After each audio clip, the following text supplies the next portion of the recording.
Yep. Huh. Ta-da! It has to reload my player. Yeah, technology. Yay, technology. So there are credits. Good. I mean, I didn't see them, but I'm sure they're awesome. They look really awesome. Do they? I was watching it, yeah. Yeah, next Hello, week everybody. I'll put everybody's name in. Oh, okay. Hello, everybody. Greetings. This is the intro. DreadLore system is what we're playing. The setting is a horror investigative game set in 1982 Detroit. I'm going to turn off my little camera so that I can't see myself and I'm looking at you instead. There's links to the DriveThruRPG, the Linktree, the Patreon, all that stuff on the Twitch. Media production is by Couchfire Media. Thank you, Couchfire Media. Who is our sponsor for tonight? Holker.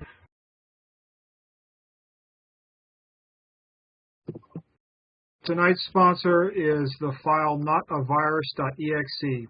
If you click on the file notavirus.exe, someone else's dream will come true. All right, everybody introduce yourselves and your character, please. We'll start with Andrea. Well, man, daddy. All right, I am Andrea, and the fuck did I do with my character sheet? My character's name is Leah Mizrahi, and she is a former IDF soldier who decided to move to Detroit after things were not going so great in her country. So yeah, it's a lot of fun. Drizzle? Yes, I am Drizzle. I am playing Simon Vincent, who is a hard-boiled detective who tired of all these little kids doing stupid things. Ken? I feel like Nord a little bit right now. I feel like I'm on a different planet, but I'm coming back to be with all you. I played this character, Nord Zetterberg, and he's a journalist who's really doing his best to uncover, the things, the supernatural, the crazy, the unseen and unheard, and report to everyone out there what he finds between drug bits. Holker? I'm sorry, I clicked on the file. I don't know what's going on with my computer. Anyways, my character's name is Tony Terniak. He is a border guard in Detroit and a former priest. And he annoys Canadians all day. Yeah, he does. That's not all he annoys. Right, so the recap, I'm going to keep it, eventually I'll get to the recaps and I'll have it nice and smooth, but I don't right now. Whatever. Last session, long and the short of it, you guys investigated Annabelle Butte's neighborhood. You got to the neighborhood. It's this rich neighborhood in Grosse Pointe, which is the northeast of Detroit. And you staked it out in both Nord's van as well as Simon's Buick. You made a whole bunch of bids so that you were actually pretty stealthy. The house that you staked out at, you could tell that they were on vacation. They were making it look like people were there, but they were on vacation. And you had a good vantage point on Annabelle's. Some of you saw that someone left the house went up this wooded, forested hill. This neighborhood is nestled in an old pine forest of evergreens and such. I believe it was, who was it? It was Simon and Tony that went off. You followed the gate. You saw some creepy shit, a creepy statue in the backyard of this wrought iron gated house. Really long backyard, all forested. You climb this hill, the bald hill atop. There's some ancient mausoleum-style statues up there. And lo and behold, you found Annabelle Butte, although she wouldn't admit her name to you for a long time, doing some pretty witchy stuff. Nord in his van developed the photos that he had taken of all the weird shit, saw that all of it had actually been exposed, only to succumb to the drugs that he was imbibing. And he potentially hallucinated a monster before him take the photos away. He wakes up, tries to tell Leah and her daughter Mariah, who were staying in the Buick, what's going on. And I think there's an ad. Anyway, and the photos look normal. They could be, potentially, they could be something could be weird about them. But when Leah looks at them, they're all explainable. You can explain away what you see, except for one of the photos. Do you remember which photo that is? Yeah, it was the one of my friend, my former friend, who is now a corpse. Indeed. But it was definitely, yeah. Cloyce, you see him, he kind of looks monstrous. He's got long fingernails, light pouring from his eyes and mouth. And then he turns to look at me, which is just and great. And he pulls a Harry Potter moment and looks at you in the photograph. Yeah, that's what goes down. You guys go up on the hill at different times, but basically you hear a disturbance. Nord goes and investigates. Then Leah follows when she hears Annabelle screaming up there because she's being accosted by the party while Nord takes photos. Leah and Mariah drive the Buick through the forest, up the hill, somehow making it.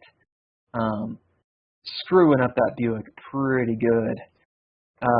You interrogate Annabelle, and what you find out is that Mariah, Leah's daughter, and Annabelle know each other.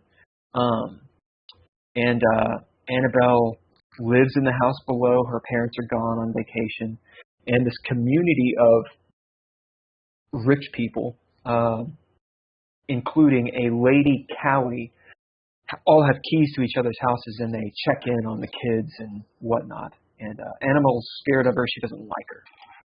It's about that time that Annabelle's going to call the cops because, well, you know, you've accosted her. Simon's pulled out a gun. All hell's broken loose in that regard. It's around 5:30 in the morning. Sun's about to come up. And it's all looking pretty grim until Nord and Tony talk to Annabelle. Tony uses his priestly vibe. He spins breath and kind of cuts to the wick of things, getting Annabelle's attention.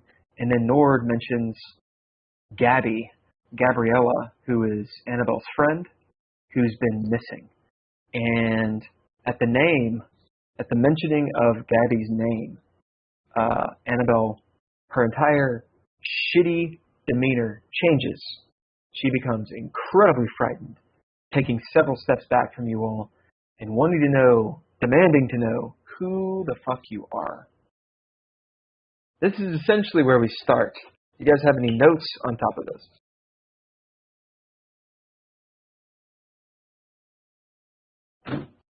Good. I covered everything because I'm awesome at recaps. Do we have the map?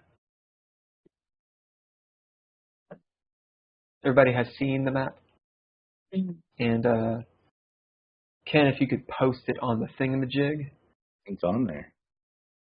Where do you want to go? Just so that the chat can see it.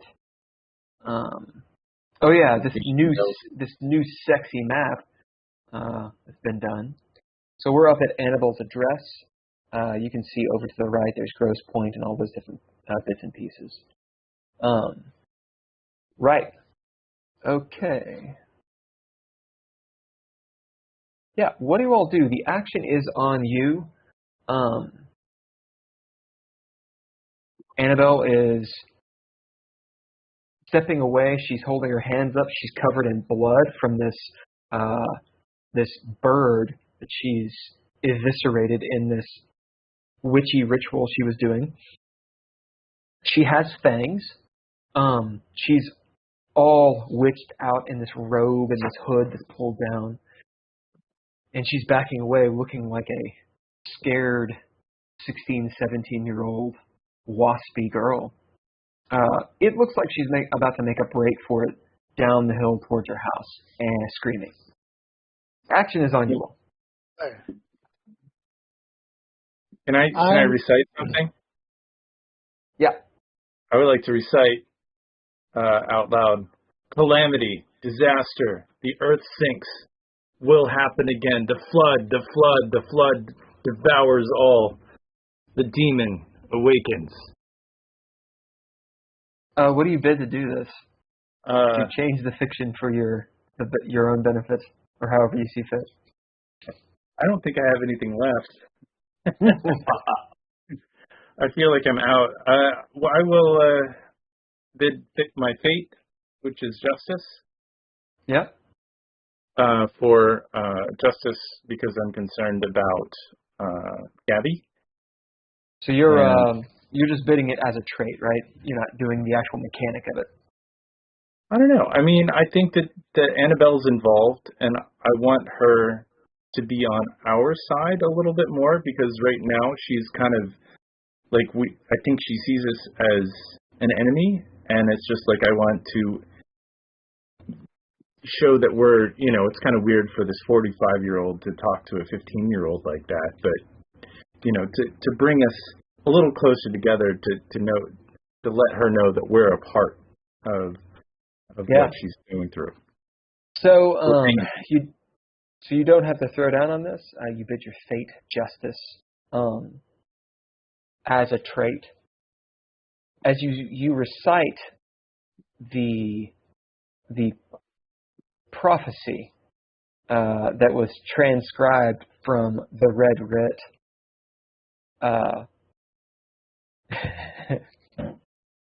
You see Annabelle blink at you twice, eyes wide.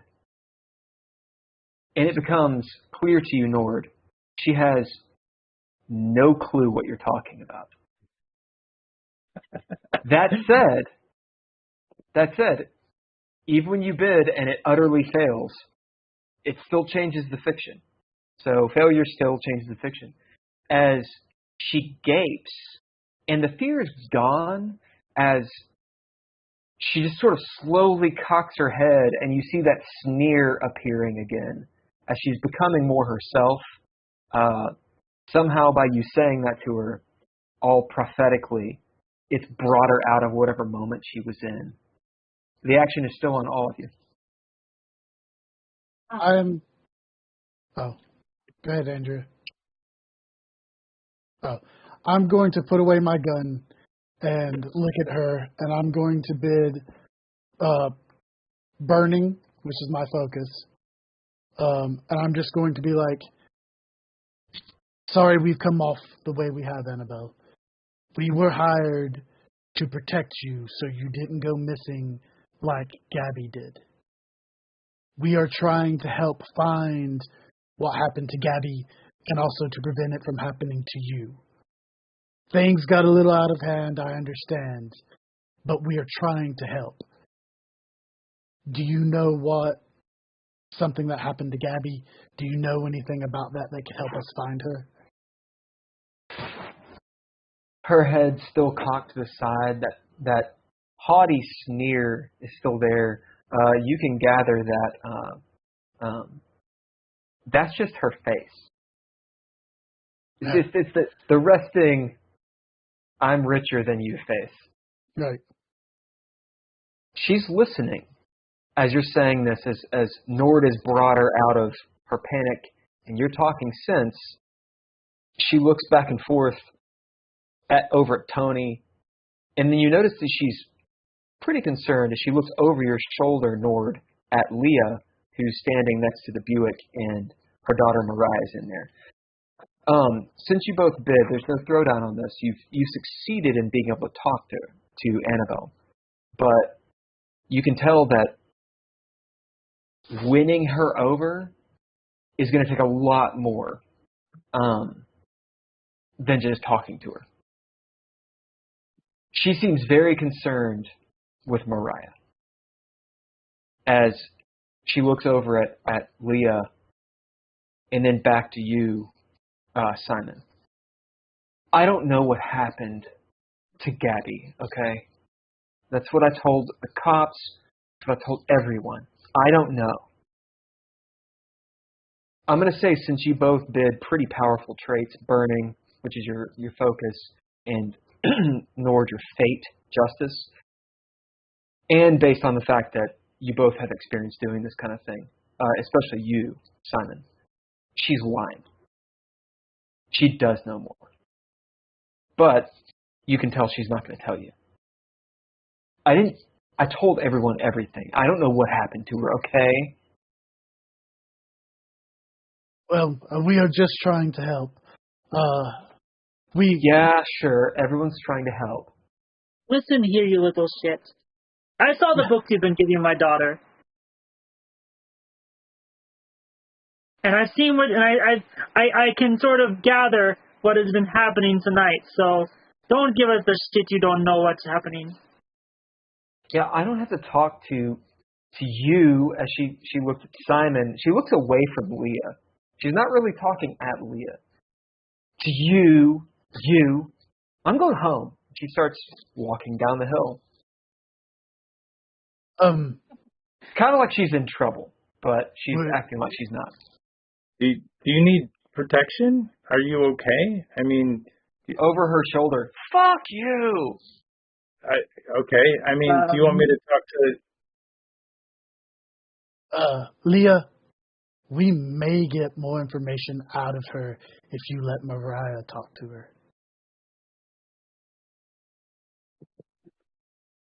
They are friends, from what I can tell.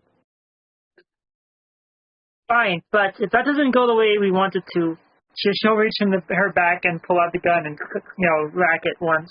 Like, I'm ready to get down to business because this is getting silly.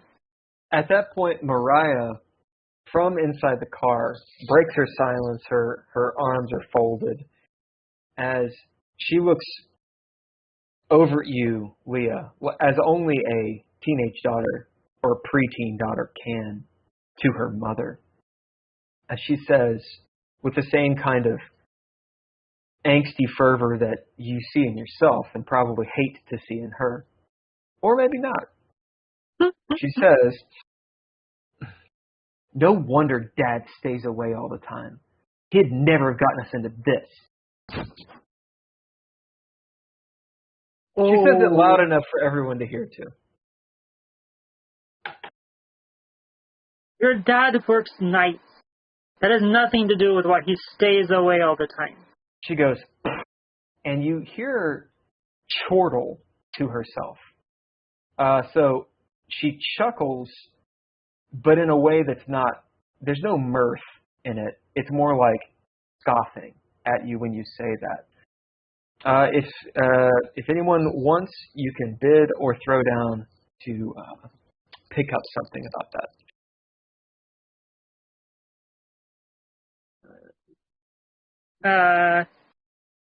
I'm going to bid Mom to do it. As you bid Mom, I mean, you know your daughter well. And you know how she scoffs. And she's got just an attitude, of course. That said, it's one of the first moments that you realize that she's a person. Because, you're her mom. Right? She's your child. But it's one of the few times that, and it's by no means the last time this is going to happen, where you realize she's an actual human being that knows things that maybe you don't. You realize there's something behind what she just said.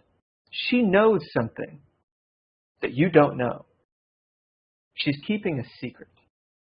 Since this is the 80s, you could probably slap it out of her. True. All right. Okay, little Miss Know-It-All. How about this? If you think you can do better, go get your friend up here and get her talking. She kind of looks over at you. What do you bid? Or I guess you did Mom. You did Mom. You got that. As she turns, fine, I will. She gets out of the car and kind of shuffles past you. She looks over at you all. She's not nearly as bitchy as Annabelle. She's kind of trying to be. And she goes, yeah, I'll go talk to her. And she goes down the hill after Annabelle. You guys are on the hill. And thank you, Leah, for letting her do that. Yeah, I don't. We'll see how it goes. What y'all doing? You know, if he does get kidnapped, I mean, we could get hired for this case as well. Should we follow? Should we keep an eye on her just in case? Like, she was sacrificing birds. That's pretty twisted stuff. I mean, or can Mariah like hold her own? Well, if one of you wants, go ahead, Tony. I think that's a good idea. You should probably at least follow her within eyesight. Watch her going down the hill from here. We can see basically down to the house, to the fence line from here, right? Yeah. Just stand up at the top of the hill and watch. Make sure that they're visible. I'm going to look at this podium and stuff over here.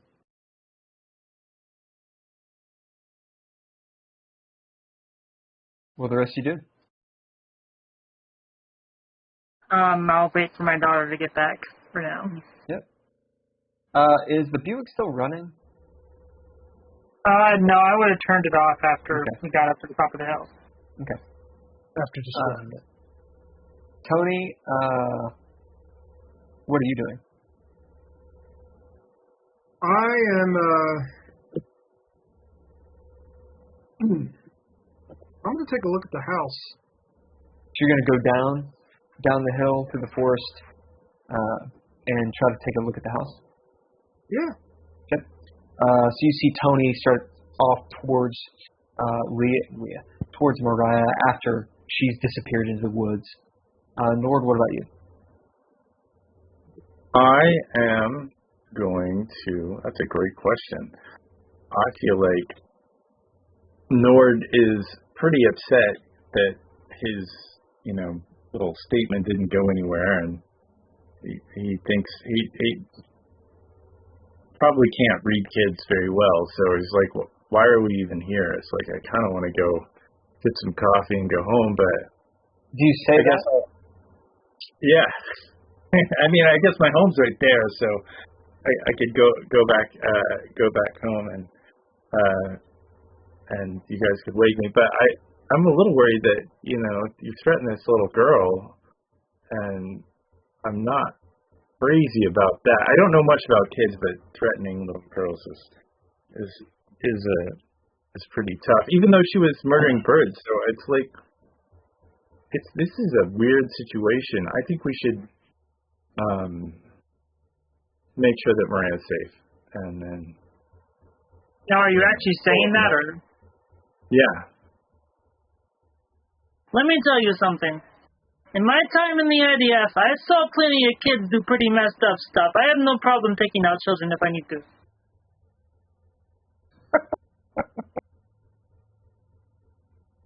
Well. You let me know. You let me know when you see a child carrying a suicide bomb. Then we'll talk about children. I've seen that around the world, but I mean, Americans different.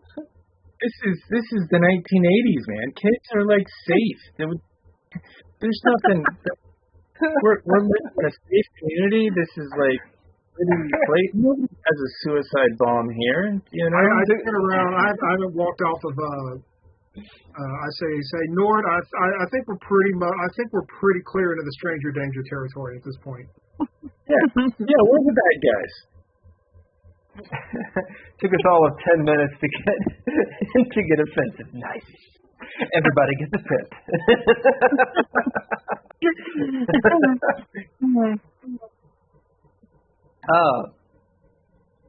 Simon, you go up to the monolith, this obelisk. It's got 4 sides. It looks like a miniature Washington monument. I'll describe the top of the hill again. There's only a few trees. It looks like a hill that's balding of trees, surrounded by these pine trees, very tall, 30, 40-foot pine trees that are still green and that kind of thing. Of course, because they're evergreens. On the hill, there's this large slab that's on the ground that's covered in blood splatter from the bird, feathers and bird parts, entrails and shit. Some dice, some gaming dice, some bones that Annabelle left. There's the monument, and there are a couple, what you can see now are likely headstones up here. They're all off kilter and such. Some of them have sunken into the ground. It might cross your mind that this is an ancient cemetery. Okay. I'm going to investigate the headstones and stuff. How are you going to do that?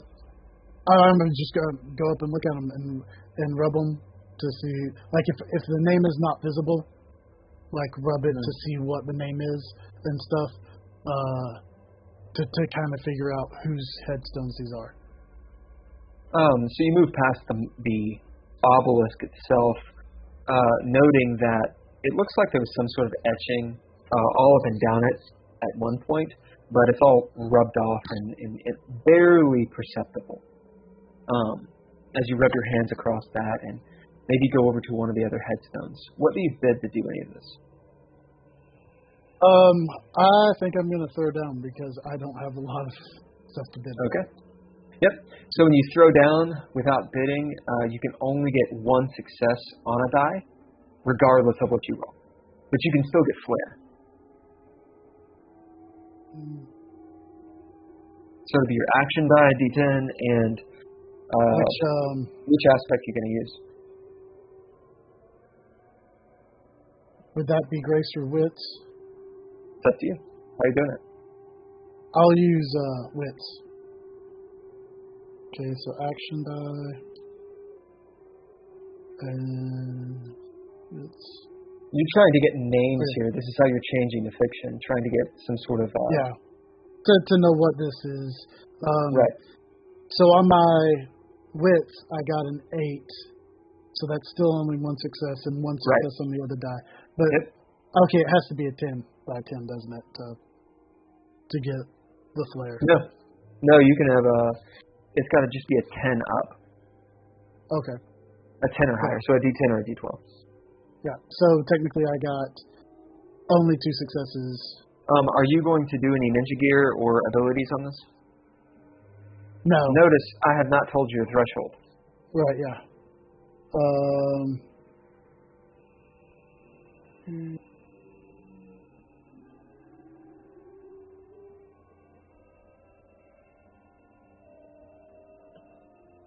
Yeah, I don't have... Wait a second. I'll bid my trait concealable on my... It's on my revolver, but it's concealable makes sense. Yeah. So that's how many extra? Yep, so it's an extra die. So go ahead and roll that. That's a D6, right? Because it's got a trait on it. Yep. Okay. So that's 3 successes total. So the threshold that I had in mind was 2. So you beat it, you got a clean success. As you're moving around, looking at these ancient headstones. Ancient, you realize maybe they're not that old. 100 years, couple hundred years maybe. As you can just barely make out 19th century, so 18 something or another, one of a few of them. Most of them are pre-Civil War. A couple of them are late 18th century stuff. As you realize, this is probably a cemetery that happened right around the time of the Revolutionary War, maybe a little prior, maybe a little bit after as they piled in. You find a few French names, and there's a couple Native American names. Mostly, it's nothing that's really of note, except for one.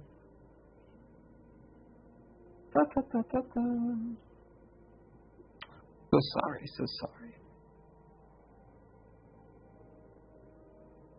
Finding this guy. You see, Brownson, as in Brown Son, is the last name. First name is Arrestus.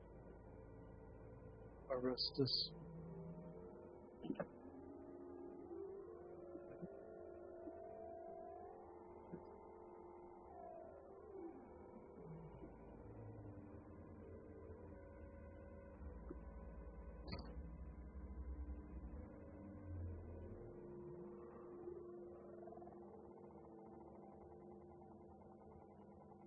Yep, that's what you find. So you surmise this is an old cemetery. The earth is mushy, like very finely tilled soil here and there. Maybe even like as you go deeper, your feet kind of sink into the mud, or not the mud, into the grass and stuff. There's a smell here, like of humidity and just this tinge of death, of sweet decomposition. As you guys are on top of this bald hill, and in fact, Simon, you see this old sign, a few decades old. It's wooden. It's actually half sunken in to the earth and grown over. And as you wipe away the name, you see it's called Bald Hill Cemetery. As up on this hill, the light of the sun peaks over the horizon. You were already in twilight. The clouds were blood red. As the sun pops up, this brilliant sunrise washes over all of you, or all of you that are on top of the hill. So you have this weird scene where to the east, it's all sunlight, and you can see it reflecting off the lake and the river. But then as you look over, the shadow of the hill and such is still bathed in nighttime. What y'all doing?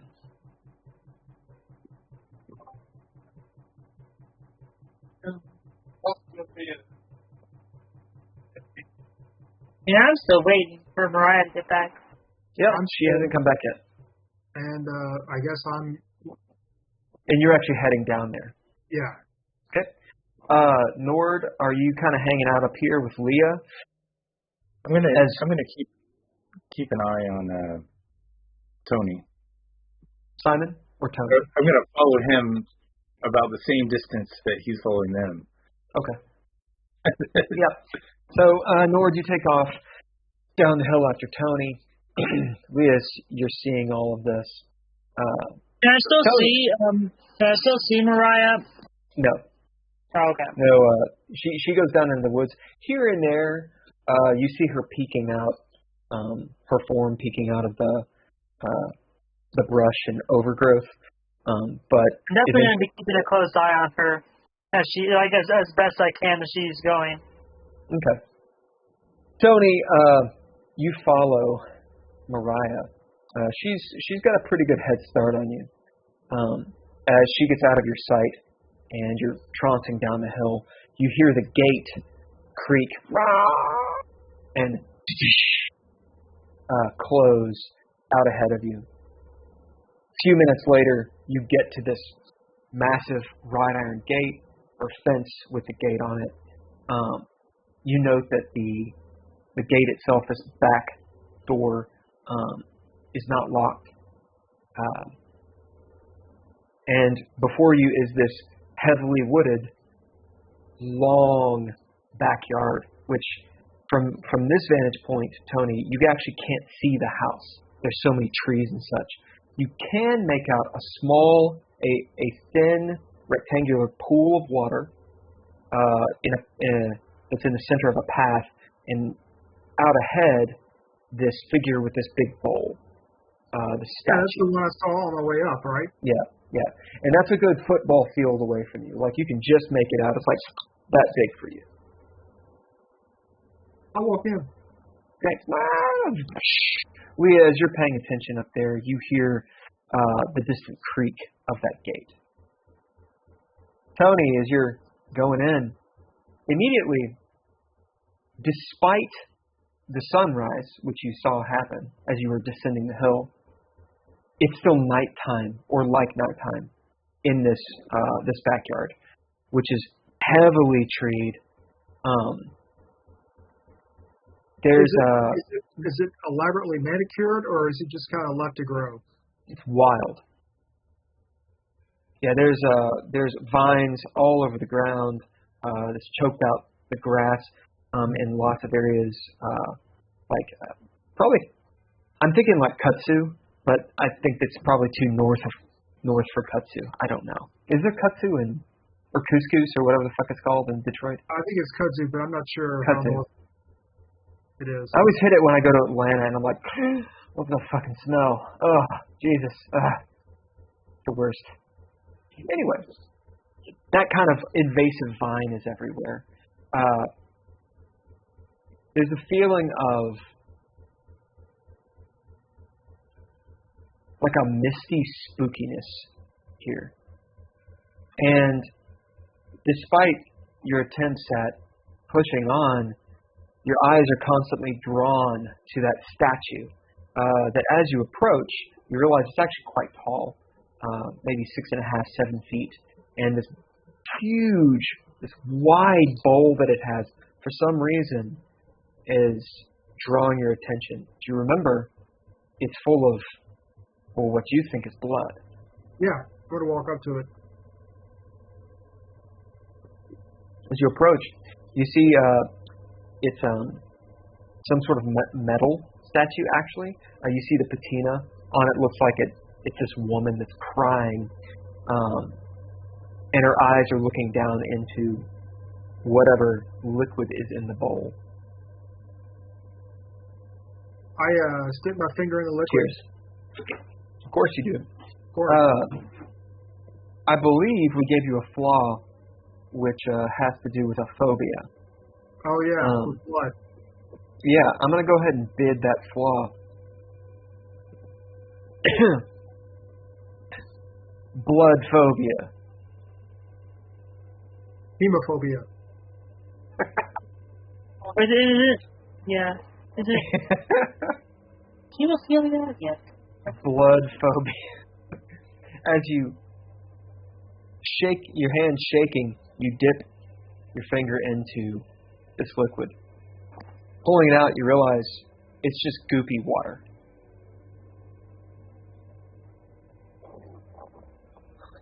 So I'm gonna take a minute to compose myself because it's not blood.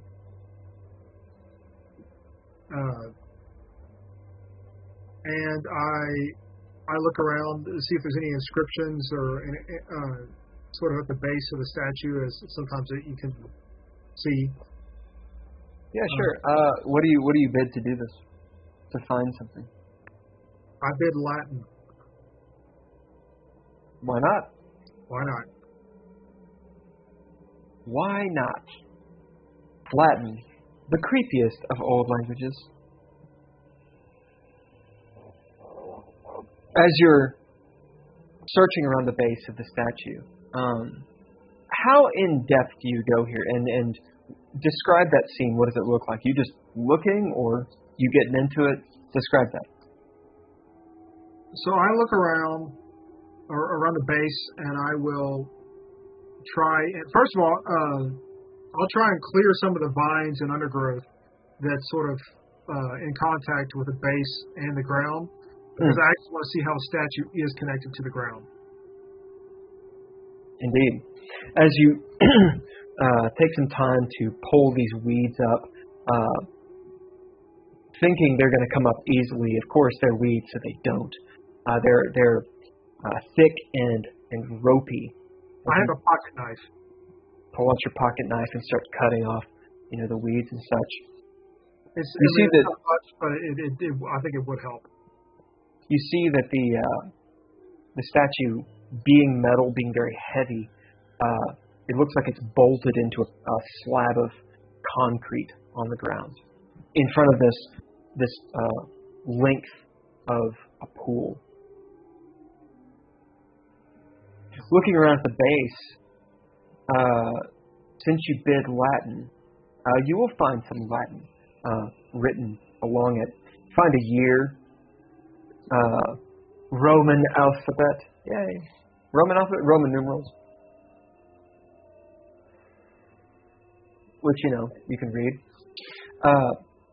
As you see, it says the year is 1663.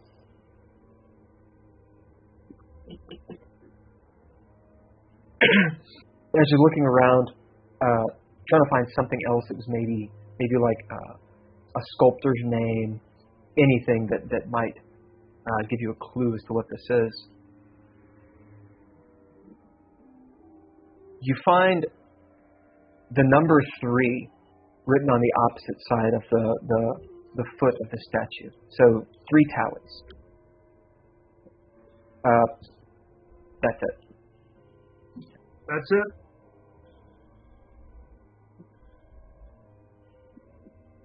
All right. So I'm not going to push my luck, and I'm going to walk out.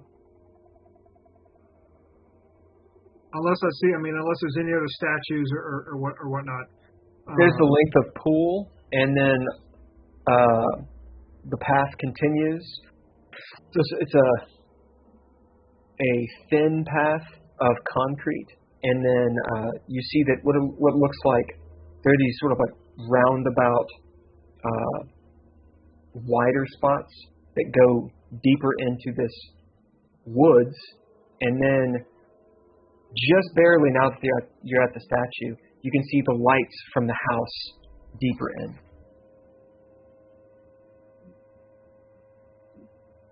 I'll look around for I'll take a look around a bit at the pool. Yeah. In front of the statue, this pool is about 3 feet wide. As you look into it, you see a reflection, of course. The reflection of the pines over it. It's completely serene, placid, like a mirror. But the water is black, the same sort of drudge muck that was in the bowl itself. Maybe because of all the pine leaves or pine needles. Of course. Right. It's not being maintained. That length goes 20, 30 feet out in front towards the back gate.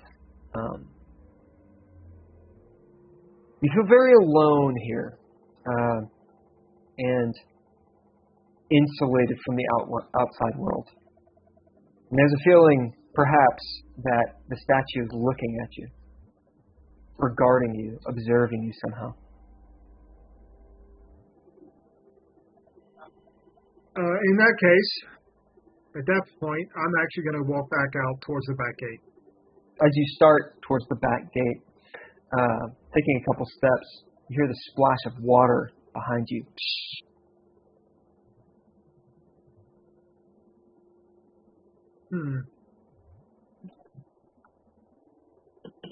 I'm going to continue walking. As resisting the urge to turn around, you start walking, ever feeling like something is watching you. Maybe the hairs on the back of your neck stand up. These trees that are towering above you now feel somehow claustrophobic around you, like they're keeping you in here, like a snow globe or something. In the distance behind you towards the house, you hear a door slam open as maybe you're kind of walking quickly. Oh yeah. I'm going to quicken my pace. And you see out in front the gate. Up on the hill. What y'all doing? What is on the other side of the hill? You will go to the other side. We'll get to you in just a second. Are Leah and Nord doing anything extra here? It's probably been 15 minutes.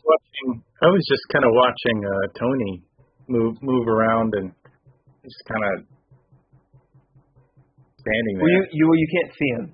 Once he gets down about halfway down the hill, he's in the woods and you can't see him anymore. Yeah, I would have followed. Just kept an eye. Okay. So Nord, you're heading down like you'd said, and I've forgotten, keeping the same distance behind Tony. He gets out of your sight a couple times. You hear the gate open, slam shut, or the creak shut, and you find yourself at the gate. We'll get back to you in a second. I'm going to jump back up to Simon. Simon, as you go past the sign of Bald Hill Cemetery, which we can add to the map at some point. The ground is mush. It's firm enough to walk on, but your feet sink into the grass and the moss a good inch or two every step. And here and there, there's like a slushy sound, like and a sucking sound as you pull your foot out. Looking around, you see the hill has a decline to it, a grade to it. Think of like going down like if you've ever been skiing, like a blue course, and there's trees kind of here and there. You know what I'm talking about? Okay, well, the grade's about so, and there's little mogul hills around trees that obscure the path here and there, but not enough to where you can't see the bottom. As you look around and see all these overturned and cockeyed tombstones, as you realize you've gotten to the actual cemetery part. As you're walking down and kind of like sliding a little bit, immediately, since you're on this side, it's darkened because the hill is obscuring the sun. 10, 15 degrees cooler, so there's frost on the ground, crunching under your feet. The moss is on one side of the tree, like the north side or whatever the fuck. And the smell is of like putrefying wood everywhere. If you're a person with sinuses or like the allergies, that kind of kicks up into your head, into your face immediately as your eyes maybe water. What are you doing down here? Well, I was originally looking to see if it would be better to drive the car over the hill and out a different way as opposed to trying to drive it back by the house. But now that I see that out real quick. Yeah. Now that I see all this, well, because all the tombstones and stuff look basically the same, like as what was on top of the hill, right? Yes. Yeah. I'm going to head back to my car and get the keys from Leah and tell her that I need... Leah, give me your key. Give me back my keys. Before you get there, Okay. As you turn around, out the corner of your eye, you notice at the bottom of the hill movement. We'll say that you're just beyond the lip of the ball of the top of the hill. Maybe 30, 40 feet down the grade. Kind of standing there with like Captain Morgan with one foot up on like a rock. As you're turning here, the mud makes it difficult to actually get back up. You can do it, but you slide. At the corner of your eye, just as you turn, you saw some sort of movement. The reptilian part of your brain might think that it was some sort of like an animal. Okay. If I'm thinking it's just an animal, I'm going to continue up the hill back towards my car. You can make a reaction roll. Be an action die, and your grace or your bronze.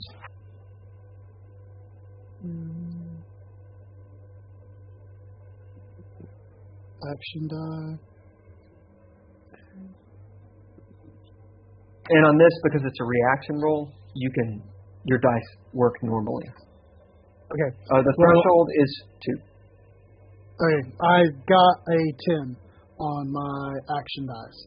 So that's clear, so you can recover something. Okay. And I only got 1 on the aspect die.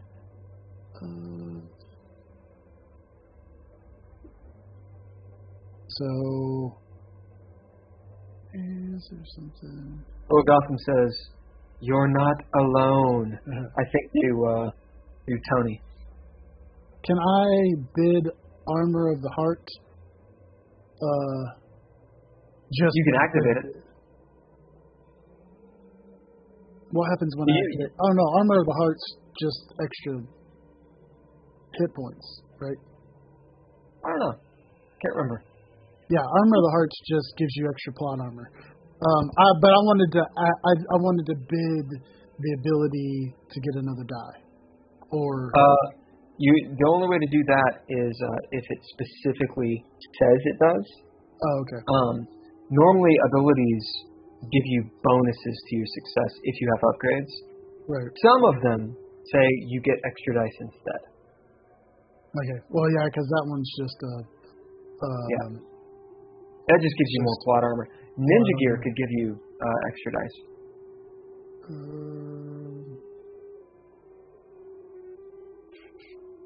Okay, I will bid my flask to get an extra die. Take a pull from your flask? Yeah. As you saw something move behind you, maybe you take a little nip. Yeah. And that makes it 3 successes. Okay. You get a clean success. As you struggle up the hill, maybe at one point even going down to a knee and getting the muck on your pants. What kind of pants are you wearing?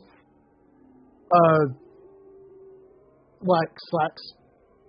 As it's one of those situations where you feel the moisture just immediately soak into your pants and just go down your leg cold. Maybe even curse under your breath as you claw a little bit to push yourself back up.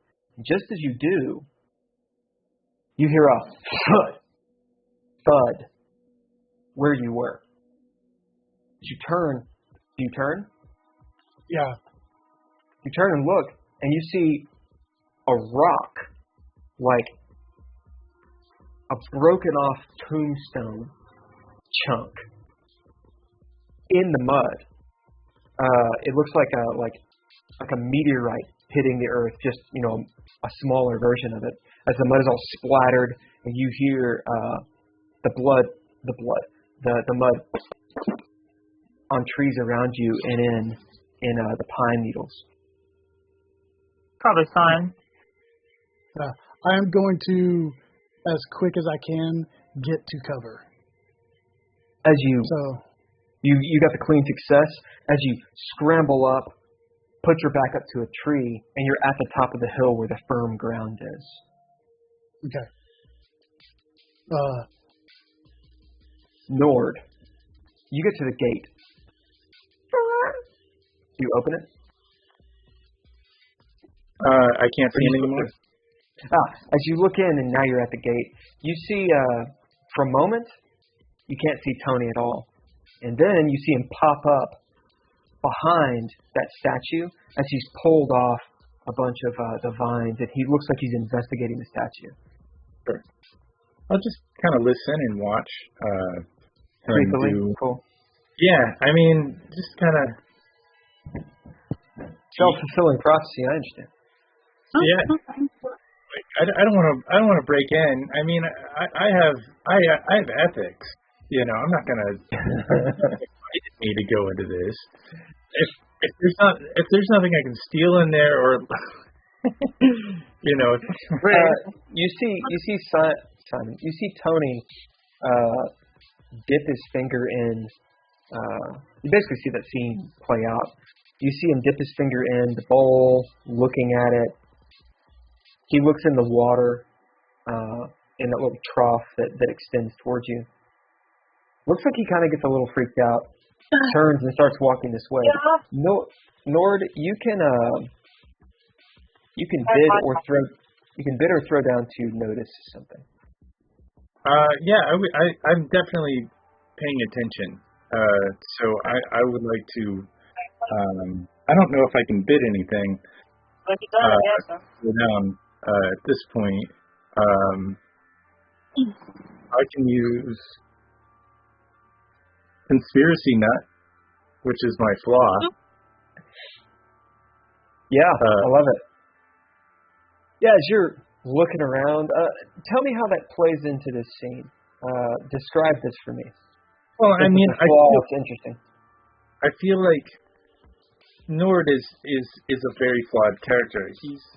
He really wants to break into the mainstream, and he's not afraid to maybe stretch some of the facts of things. So if he can just get a glimmer of any little detail or just, you know, if it's just a little bit of fantasy, like, it's gonna make him feel better. Like, he wants to believe, like Mulder, you know. As he was clearly, once he gets famous, he'll be the inspiration for Mulder. Oh, absolutely. As Nord, you're looking around, kind of hoping to see something. And then you do. You see up in the corner of the gate, high up, maybe actually attached to the tree, about yay big, this security camera. Go.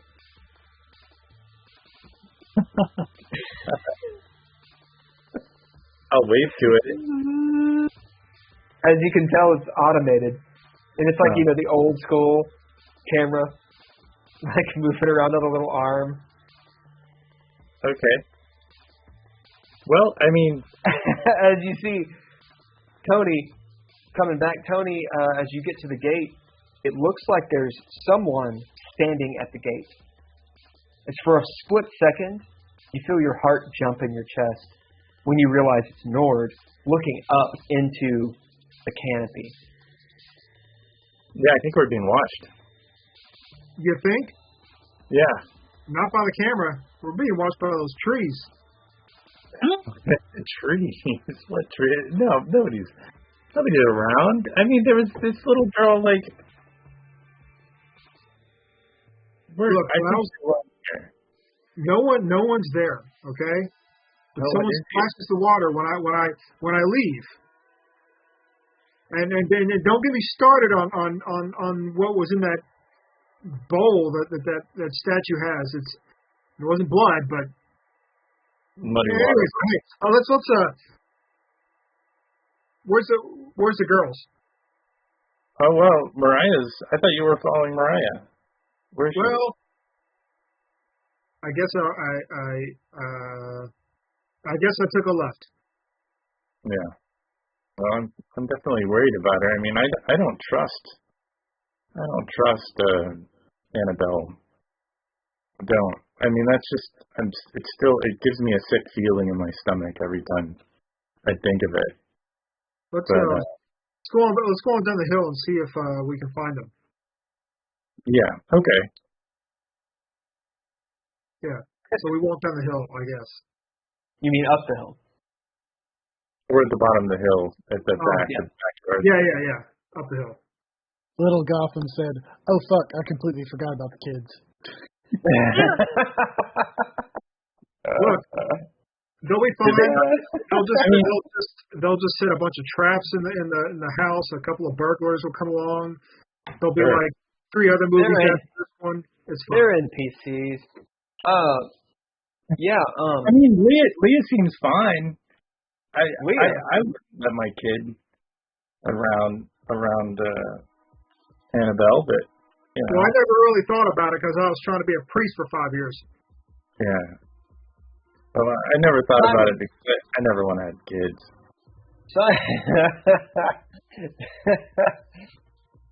Little Gotham says, "Yeah, we've all seen what happens to NPCs." Simon, you're up top, hiding behind a tree on top of the hill. You see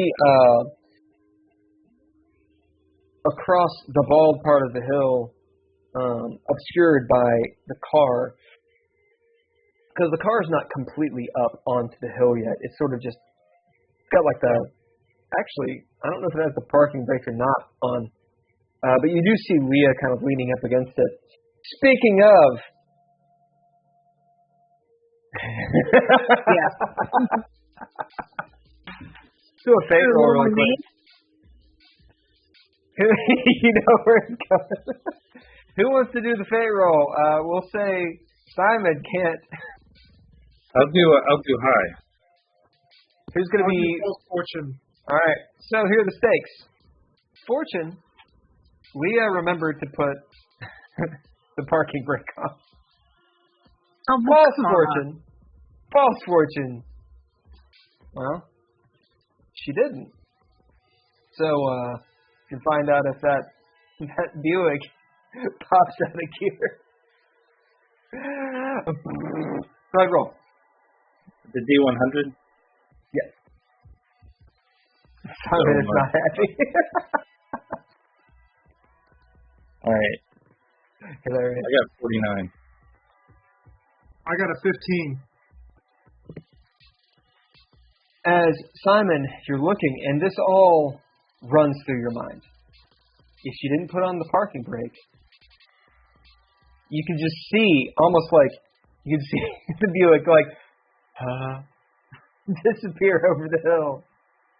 Her falling down, it crashing through the woods, and killing Nord and Tony. Party wave. But it doesn't fall. The action is on you, sir. I'm looking back to see through the stone now. Yep. Since it was not an animal. Yeah, you look around. You don't see anything. Or you see what I described. Yeah. So no more movement. Okay. You bid anything?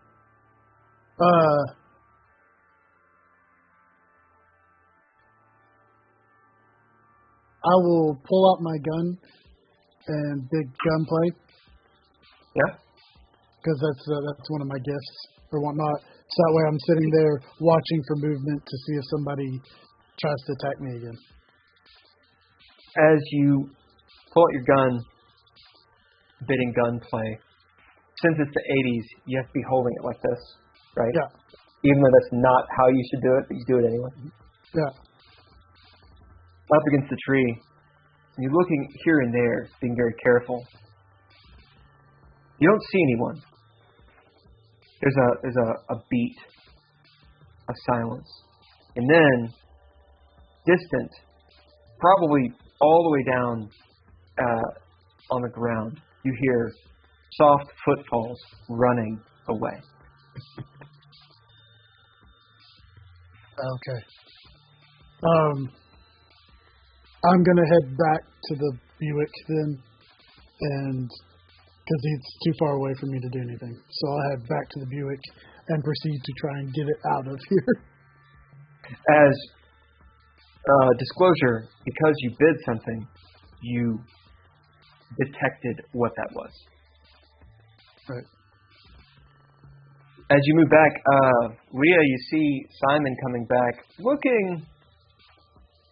How do you look, Simon? I'm covered in mud, like from down my pants, the front of my stomach, a little on my sleeves, just from having to climb up the hill. I've got the gun. I put the gun back into my pocket, and I look pissed because I'm covered in mud. My Buick has been driven up this hill.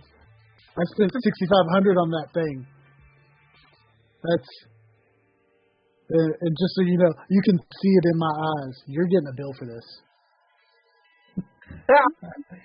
Nord and Tony, are you coming up the hill, or are you staying down there? I think we're on the way. Yeah, we kind of failed at our duty in protecting Mariah, so... As you guys up top, you see Nord and Tony ambling up, kind of talking to each other, looking over their shoulders here and there. They look not scared, but concerned. Leah, you don't see Mariah with them. Wait, where's my daughter? You hear, as you guys are about halfway up the hill still. So you all know the hill's about 200-300 feet. So it's, it's a good piece.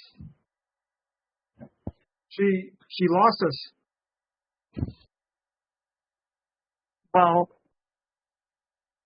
am I going to go do this myself?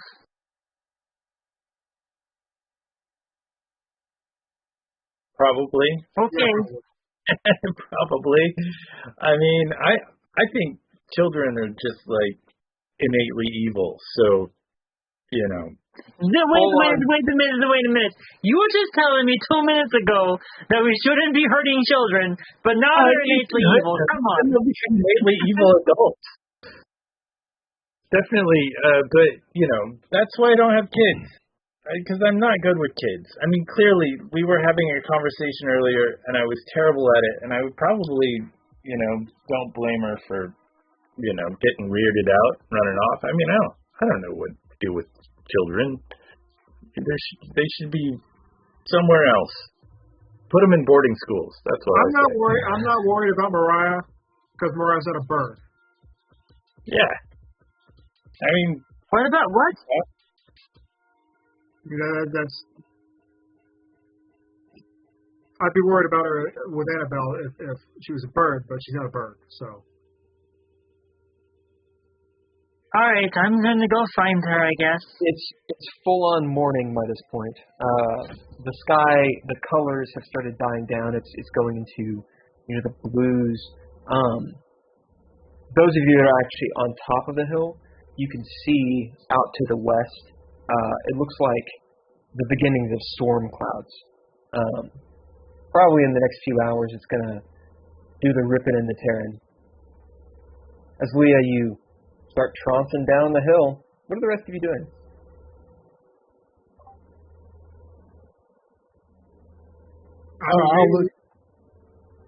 At some point, we're gonna have to go back, so we should probably follow her because our transportation is down there.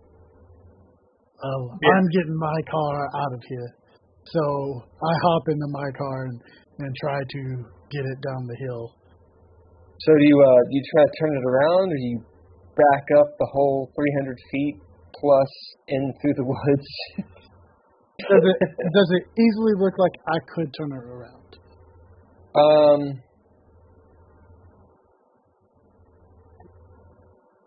If it looks like I could turn it around, I would. You could do it. It'll take a bid or a throwdown to do it. Right, because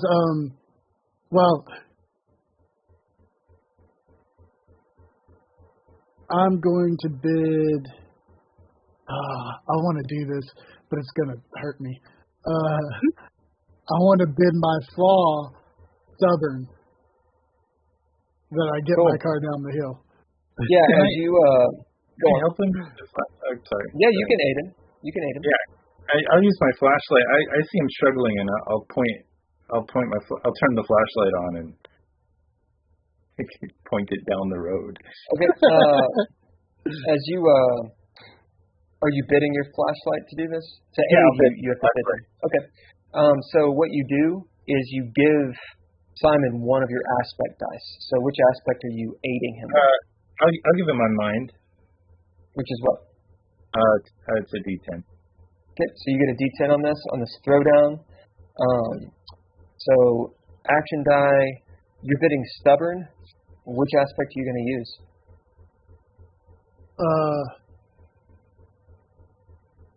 Would wits be fine? Yeah, sure. Yeah. Navigating this? Yeah, and because being a cop, I would have had courses in driving a vehicle and doing stuff with it. So crazy shit. So you get 2d10 and whatever your wits is. Okay. So I said this is a bid or a throwdown. So you got it. It's just, do you get a narrative point or not? So go ahead and roll. Okay. I got 3 successes.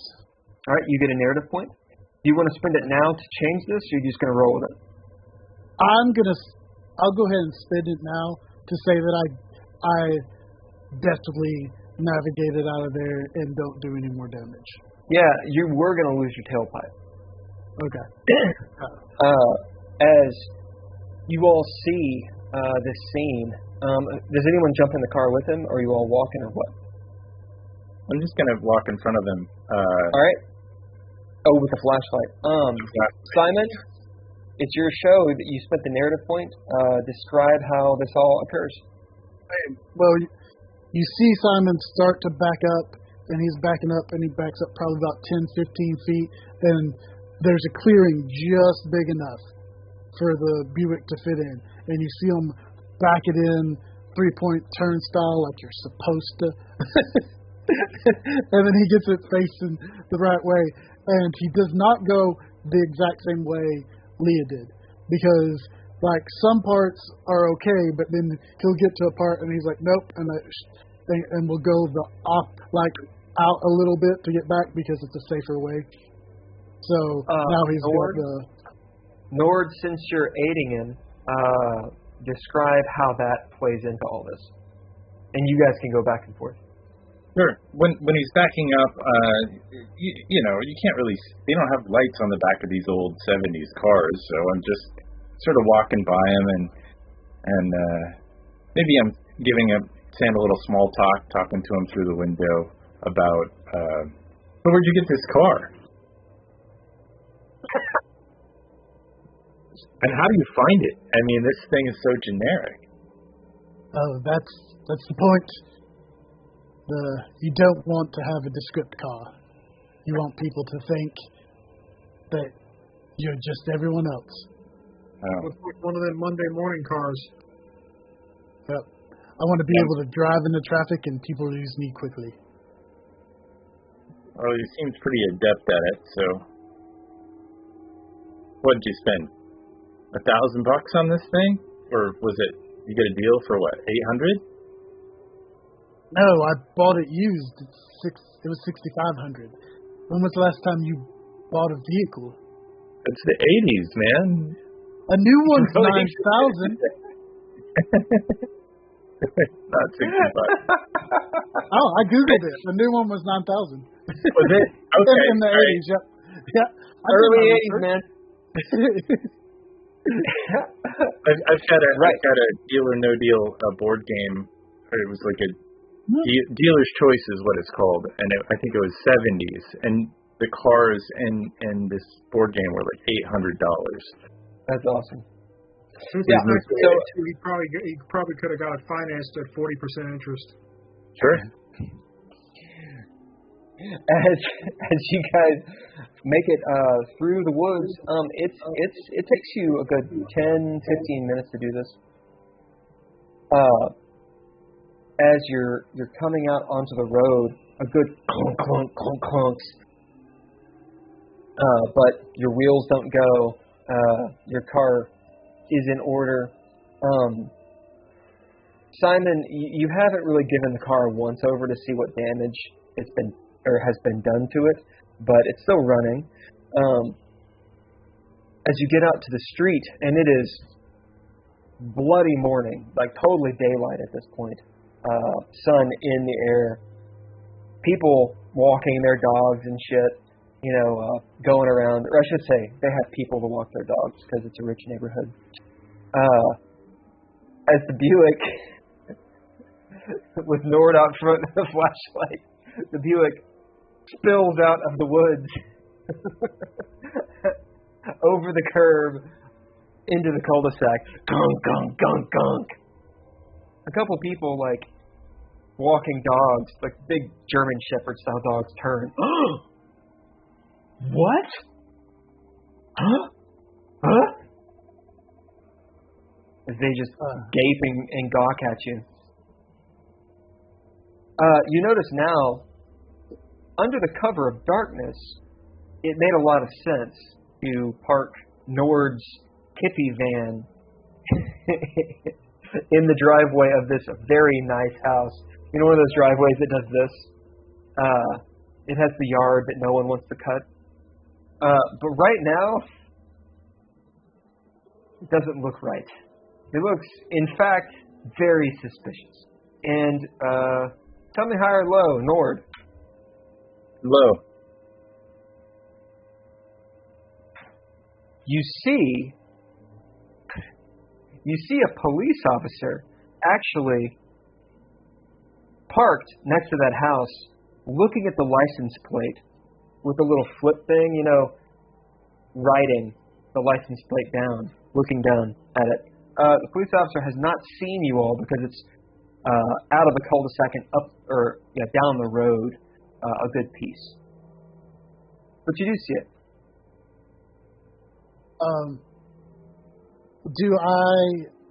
Can I see the police officer? Oh yeah.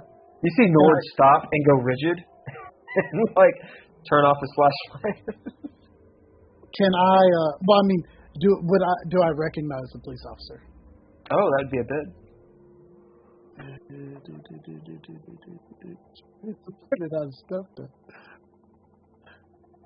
that little dolphin says, "Nothing to see here. Move along." I'm gonna bid distant because he's very far away. That's the other way. So I'm rationalizing it. To see if I know him.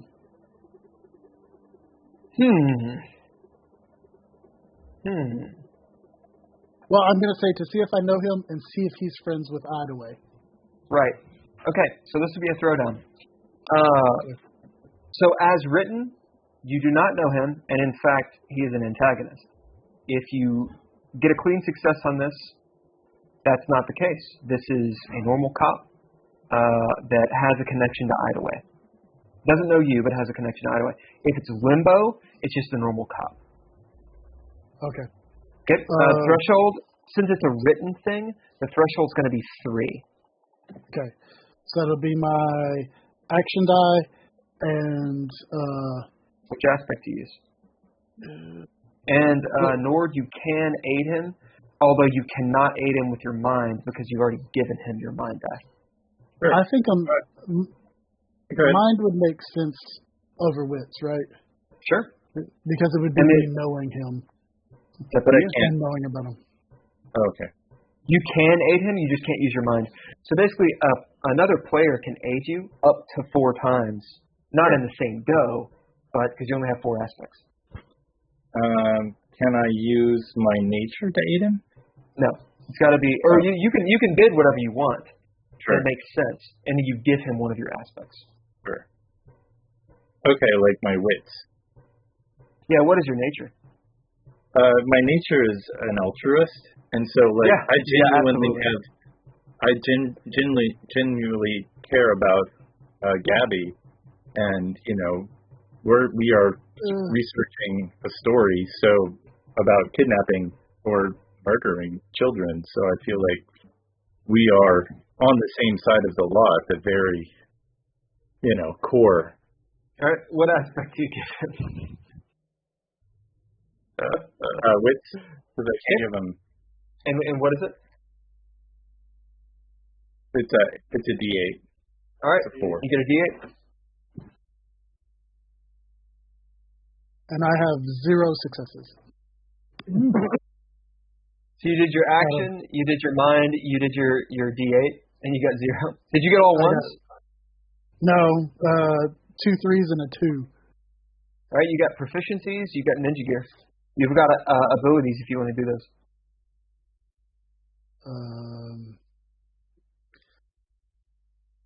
Can I give him my talent of when plans go awry? No. Okay. I'm going to bid the trait on my flask confident. So that would be a D6. Okay. That's a success. Good. That's better than none. And then I'm going to use my expression. Can I use expression as a proficiency? Yeah. Sure. Okay. In this situation, and I'll re-roll the D10, which is another success. So that puts me at 2. You're at 2. So you're 1 below limbo. Which is up to the arbiter to decide what each of those degrees means. But the idea is, if you miss it by 3, that's a lot worse. That's almost critically failing. Missing it by 1, you're just failing. And I guess I'm gonna bid my lockpick. Can I? The look says I cannot bid my lockpick. You tell me. How does it work? I don't have anything else to. If you can make it convincing, then it's fine. I can metaphysically, not actually. I say shoot your shot, man. What is it? I'm sitting there playing with it, remembering a time that I had to pick one of the cops' lockers because he locked himself out. Yeah, absolutely. That this guy looks like it may have been him, or he may have been watching. Sounds good. You get that extra die. Okay, and that's only a D4, right? Because it doesn't have any. Correct. Yep. That's only 2 successes. I can't bid anything else. You got proficiencies. Nope, I do not. I've used them all. Aha! You could spend a point of breath if you want to go directly to limbo, although that would make all of what you did not matter. No, I'm going to stick with just failing by 1. All right. As you're looking at that cop, he looks familiar. You've seen him before, but you don't know him. And you know, in fact, that he's not enemies or anything with Idaway, but you know he's not a friend of Idaway. He was also one who used to make fun of me because of my partner going missing. That's right. That's right. I'll give you a narrative point for taking that for the team. And it goes into your flaw as well, which you did the stubborn. As he's taking down Nord's information, or his license plate, I should say, you see him kind of like tap, thinking, as he goes back to his cruiser and gets inside. Okay. Thankfully, it's the 80s, so there's no internet. Yeah. Does I want to make note of his car number. Okay, yeah. Car number 5. No. Car 54? Car 54, clearly. Let's see. Which one are you?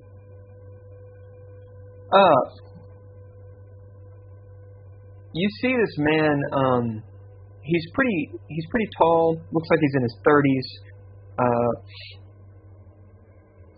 Cop regalia. From the early 80s, so it's like all tight. He's African American and close cropped hair. he's got a look on his face where he frowns a lot. And you notice that he has on these gloves. In particular, they're like these driving gloves, but they're blue. Like this kind of royal blue. And his car number. Didn't think about his car number? His car number will be number 54. Yep. Where are you? That's right. Oh.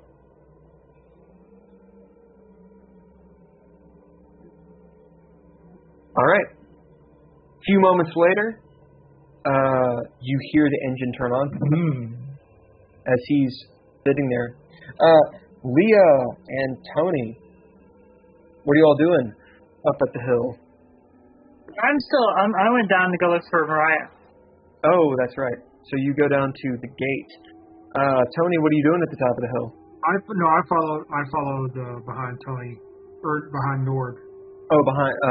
Yeah. So you're with Nord. Okay, Yeah. so you're right there. Leah, you get to the gate. What are you doing?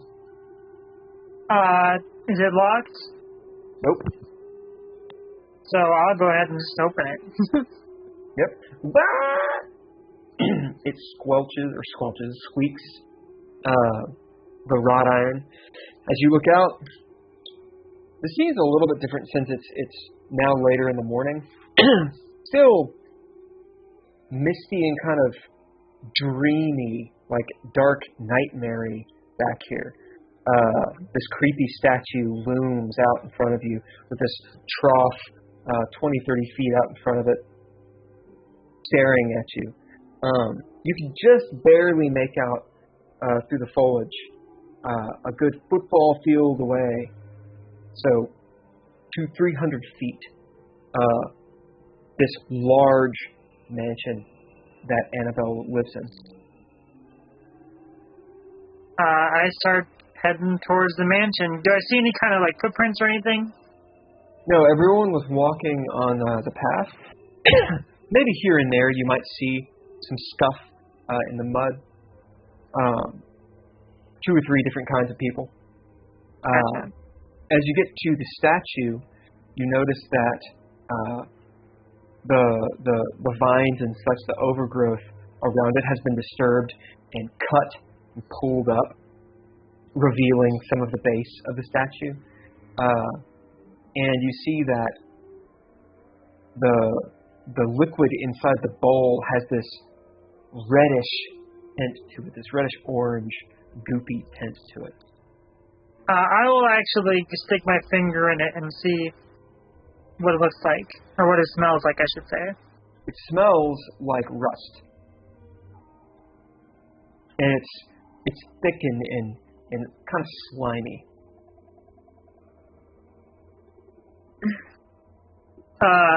So I'll also go ahead and just sort of, lick it like a tiny bit off my finger.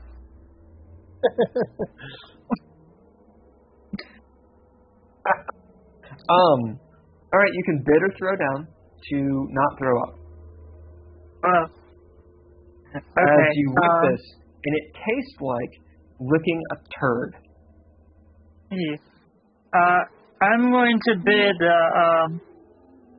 unscathed. Yeah. It's probably got the aftertaste of tetanus. Yeah, as you lick it tastes like your mind is flooded in an instant with all sorts of nasty images. Slimy, fleshy, rotting shit. Maggots erupting from their egg sacs.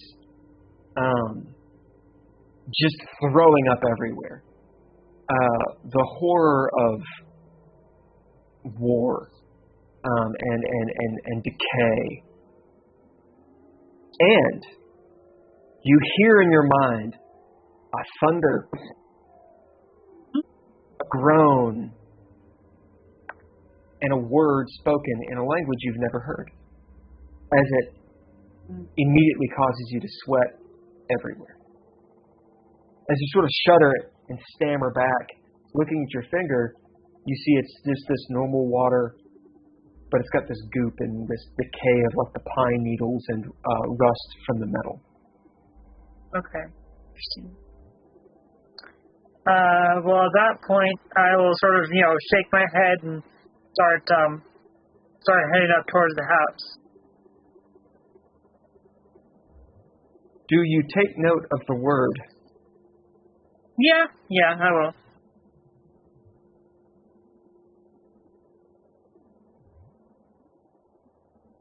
Give me just a moment. Okay.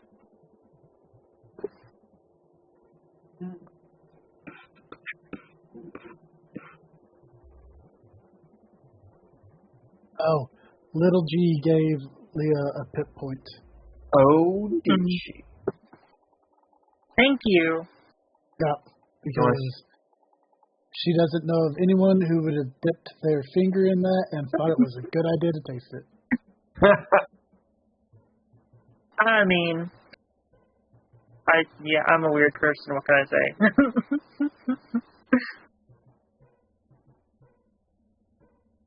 The word you hear. So, here's how this mechanic works. Mm-hmm. You would bid what to keep yourself from throwing up? Unscathed. We're going to have you throw down for a sanity roll. Okay. You will, either way, you will remember the word, since you chose to do it. But Gotcha. remembering it means you get a sanity roll. Here's the word. The word is, it's two words. It's Malhella Revulo, which I will type in the chat.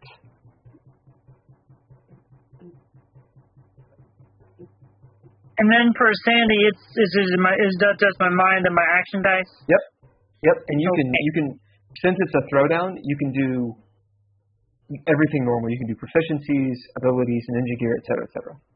Gotcha. Oh, so I figured I'd take this opportunity to show this too. A new thing I'm working on. Ooh, what is it? The mini roll scroll. Need pocket sized and have like a belt clip and stuff. Oh, that's cool. You have to show it all rolled up here in a minute. Yeah. Okay. How much is the threshold again? 2. Okay, well, I'm at limbo then, because I got a 4 and a 6. So that means you get a flaw, but you don't take a derangement unless you're going to re-roll or do something else.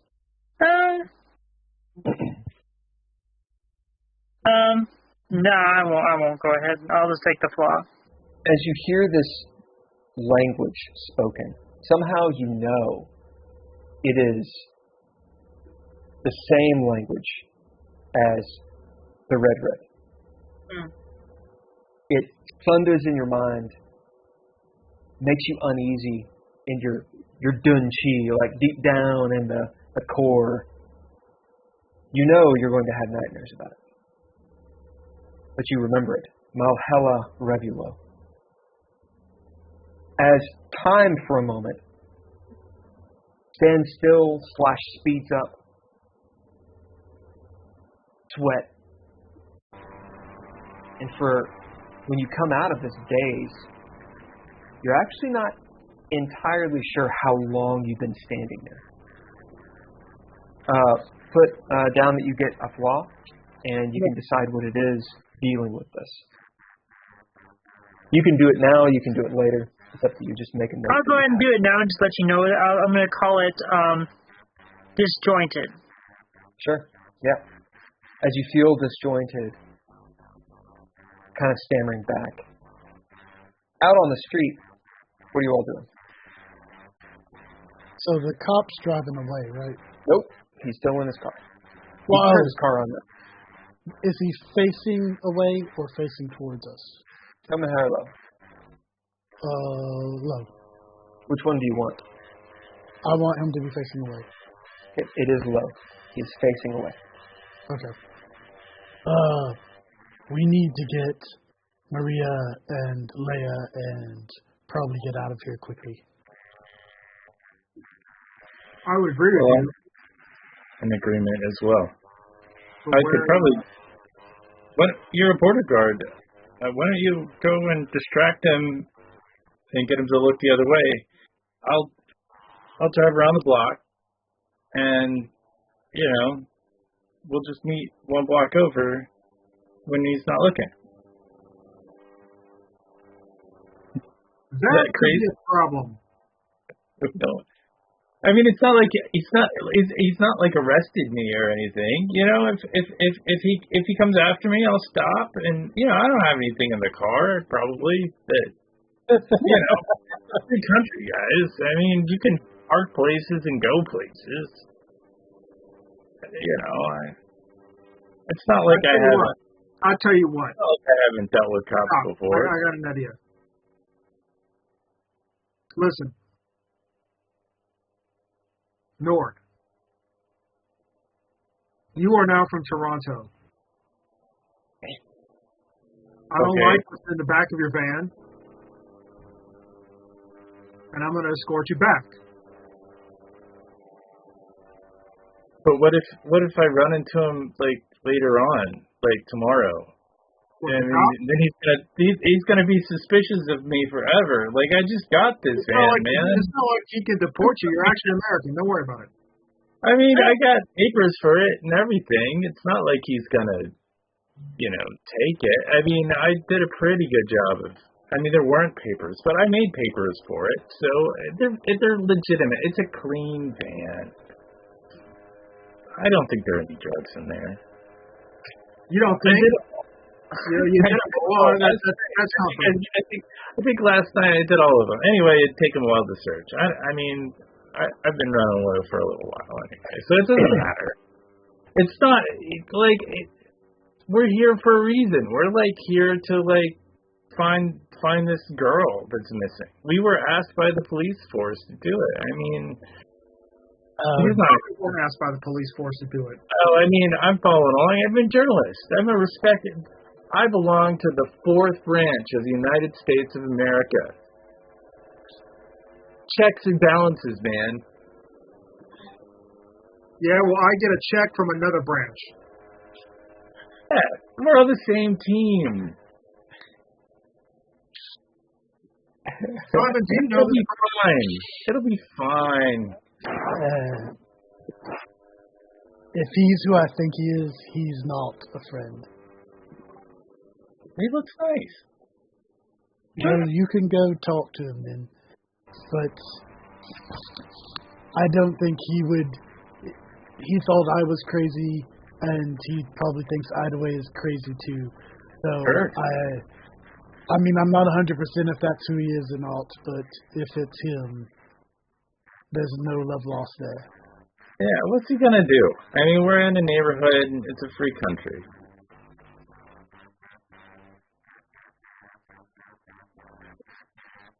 Who's pressing charges? As you guys have your Buick just sitting on the side of the road in a cul-de-sac, it's all beaten up. Nord and Tony, you're standing outside next to the Buick. By the grace of the powers that be, this cop has not turned around to look. The people that have walked their dogs have now gone on. And again, by the grace of gods, have not gone over to talk to this cop. Although it looked like they were concerned that you all were here, there's definitely the feeling in the air of, if they come back, if you linger too long, eventually people will call the cops on you. Because you're just too out of place in this super upscale neighborhood that has security cameras all over the place. That said, we move back to Leah. As you come out of your disjointed trance, what are you doing? I'll look around, make sure nobody's around me.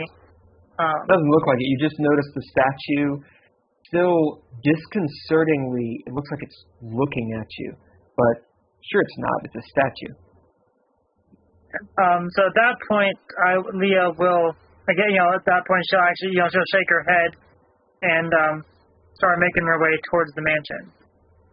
As you get to the mansion, few moments right before you get to the door, this big, too wide door, big rich door, it opens up, and you see Mariah as she shuts it behind her. Mom, what are you doing here? Well, you were taking forever, and I don't see your friend behind you, so I'm guessing it didn't go well. Fine. I mean, we just had to clean up, and I ate something. We were waiting for you, and you guys decided to dilly-dally. What?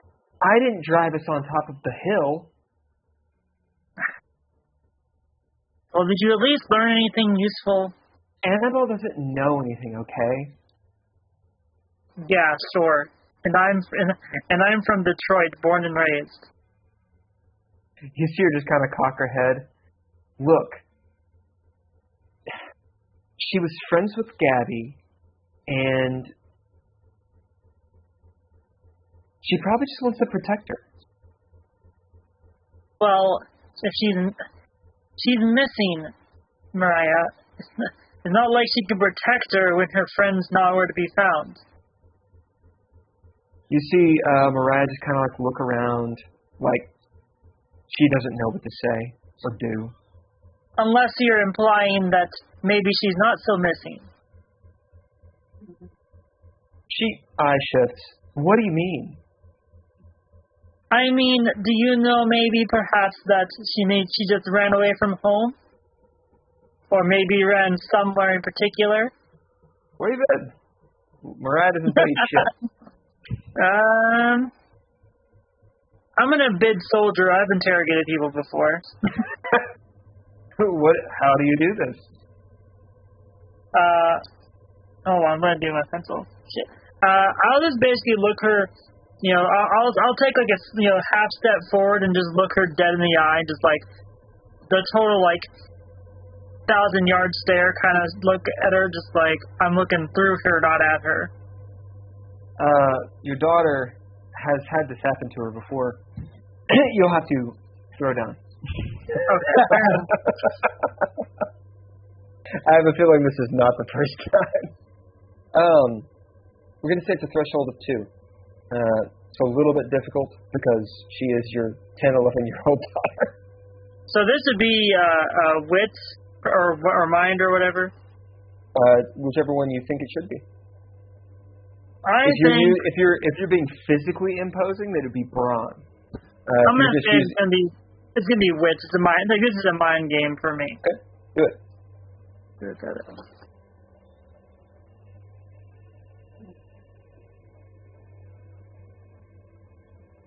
Nice. I got 3. All right. As with a clean success, you stare through her. She holds the gaze for longer than she should be able to. But then she breaks it. She's not inside, but she was staying here, okay? She did run away. And she looks up slowly. Mom, there's some people after them. Well, all the more reason we need to figure all this out. Because it sounds like this is part of something bigger than even maybe your friend knows about.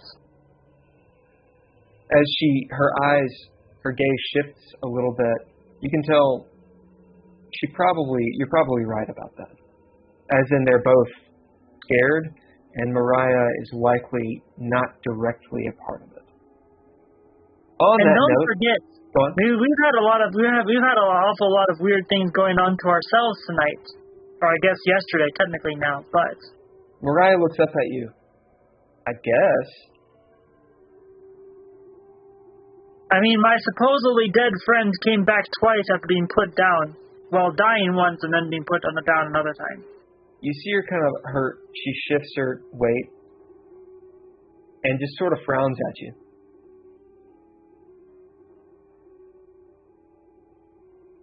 I'm just saying that this is not normal stuff, and clearly there's something else going on. Are you okay? I mean, as okay as one can be after having to watch your friend die and then having to shoot him. So She arcs an eyebrow. You shot someone? oh right, you were asleep. Yes, he came back to life, for lack of a better way to put it, and he was attacking one of the people in our house. You shot someone in our house? Yes. She just sort of searches. Okay. I did what I needed to do to protect somebody. He was not human anymore. You should have seen the look in his eyes. What are you saying? I'm saying that, well, okay. Remember when the bus disappeared out from under our feet? No. What do you mean, no? You were right there. Mom, we got off the bus. No, we didn't. She kind of shifts back a little bit away from you. You're sounding like the rest of them. The rest of who? She kind of clams up a little bit, but you got a clean success to kind of open her up. The rest of the parents, they talk kind of like you are talking right now. What do you mean? You mean just about weird stuff. Annabelle's parents? Well, yeah. I mean, I don't really know them. She's stayed over here for a couple sleepovers, maybe. Yeah.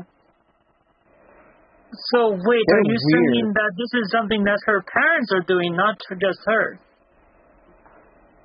I don't know. I don't talk to grown-ups, but they're old. You know they're like 35. Shit. Okay. Are they? Do you know when they're going to be back?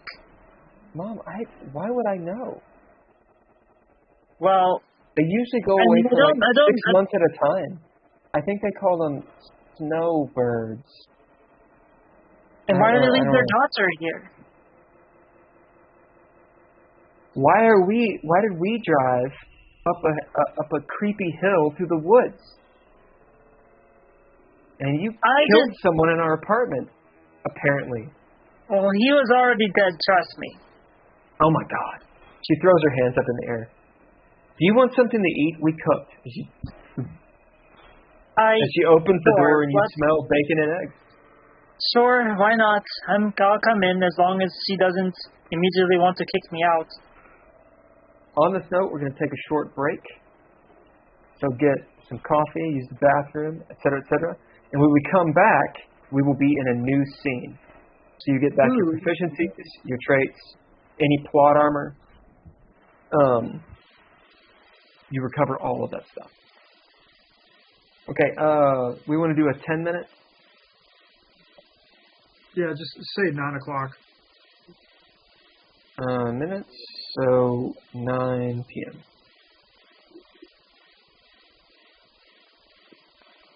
Boom. All right. Little Gotham goes, what the fuck? All right, yeah, I'll see you guys in 10 minutes, okay? Also, What? if you have advancements, they can now come into play, right? Only after the montage. Right, but like for the next scene. Yes. Yeah. Yeah. And I'm gonna run an ad just to get it. Well, I'll do that right before we come back. All right, I'll see you in 10 minutes. Good.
They can hear you. Sweet. So we're going into a montage where they can do some player table talk as well as describe kind of what their characters are doing without the need of throwing down and spending traits. So, if anyone of the party were around, I feel like Leah's definitely getting increasingly frustrated with the whole situation. Like, he's used to, fighting things that make sense, but all this weird stuff is really kind of making her a bit unhinged, actually.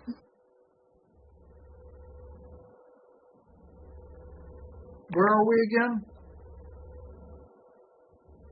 And once you guys ended up. I'm assuming we're still back at the van once we left. Montage?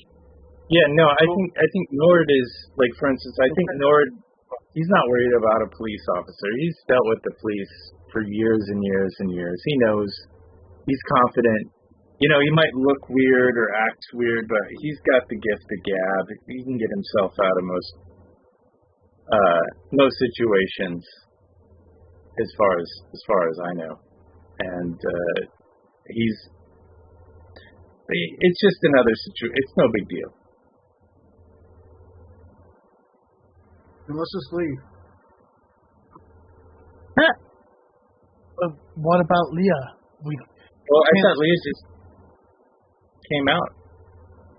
Nope, she went inside. Oh, she went inside. Yeah, but we don't know that. Well, I mean, she's not here. We're all standing here.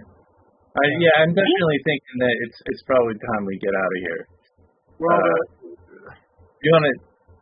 Should we go get some breakfast at the diner? The fancy? Well, we can't. Simon's got a point. Shit. We can't just leave Leah. Well, we're not going to leave her. I mean, when she comes out, you know, if somebody comes up to us, just chill, man. Don't act like we've, pointed guns at, like, children or anything. We can all sit here this long. Okay, I actually have a cool idea, though. So, Hulker, for your character, would it be okay if your character, like, just remembers my character's name is Leah? Like, and you think of it in your head as like, oh yeah, Princess Leia, obviously. Yeah, I'm sure they did something bad to my parents' name at Ellis Island. So, sure, whatever. Yeah, Leah.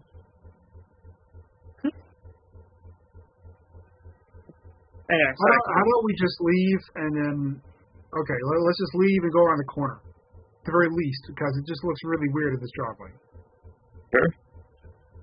Yeah, I think that's a good call. You know, I don't like it when police are looking at my van. It's about this time that the cop car drives off. That's the second time this has happened to me. They were looking at my van the other day, and they just drove off. I mean, I don't know what they're looking for, but I don't think it's this van. Okay, here's what I'm going to do. I'm going to drive to the nearest gas station, use the phone book, and call the Butte household here. If you guys want to go back to Tony's apartment, I'll call and see if Mariah and them are still there, and if so, I'll tell them I'll come back and pick them up. But our cars are sitting here and it's getting daylight, and we need to be less suspicious than this. Sure. All right, put in the dark. Why don't we just have Tony go knock on the door and or did we see her go in to the house? I mean, we know where she went. She was at the back of the house. Yeah. No, so we have no idea where she is. Well, it's just like, I feel bad. You don't leave somebody behind. I mean, maybe I'll move the van out of the driveway and park it a little better. Where you park right now? Let's just park it like around the corner. Yeah, a place that's a little more plausible for a vehicle of this type to be for yours. This is an affluent subdivision. Sure. There's not going to be anywhere for us to park without driving 3 or 4 blocks away. All these people have house cleaners. You know, it's the house cleaner's van. They've also got other people that drive vans like this. Who drives a van like this? It's a cult. They make a living cleaning houses. It's a part of the thing. All right, let's just go. Well, I feel like we should wait for Lee. We are going to wait. Around the corner. Yeah. Because you're in someone's driveway. Well, I'll pull out of the driveway and we'll just run it on idle. You know, gas is cheap. And, you know, it's no big deal. Just get it out of the driveway. Yeah, we'll get out of the driveway. I'll just pull onto the side of the road. Yep, you do. Okay. You guys stay here and wait for Leah. I'm going to go to the nearest telephone booth and try mine. Did you see the Buick? Drive off. Nord, tell me high or low. Low. Oh. I will say, because I said it a minute ago, right? Meet back at Tony's place. Yeah. So that's what. We'll meet at Tony's. Okay. I don't know where that is, but I'm sure Tony will tell me where it is. Yeah, I know where it is. Tony, roll me a d12 and tell me if it's high or low.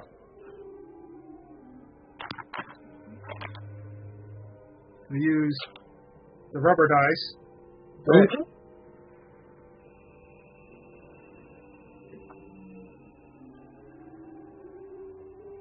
It's a 12. Nord, That is not low. as you pull the van around, it finally backfires. Bang! As it does, sounding like a gunshot.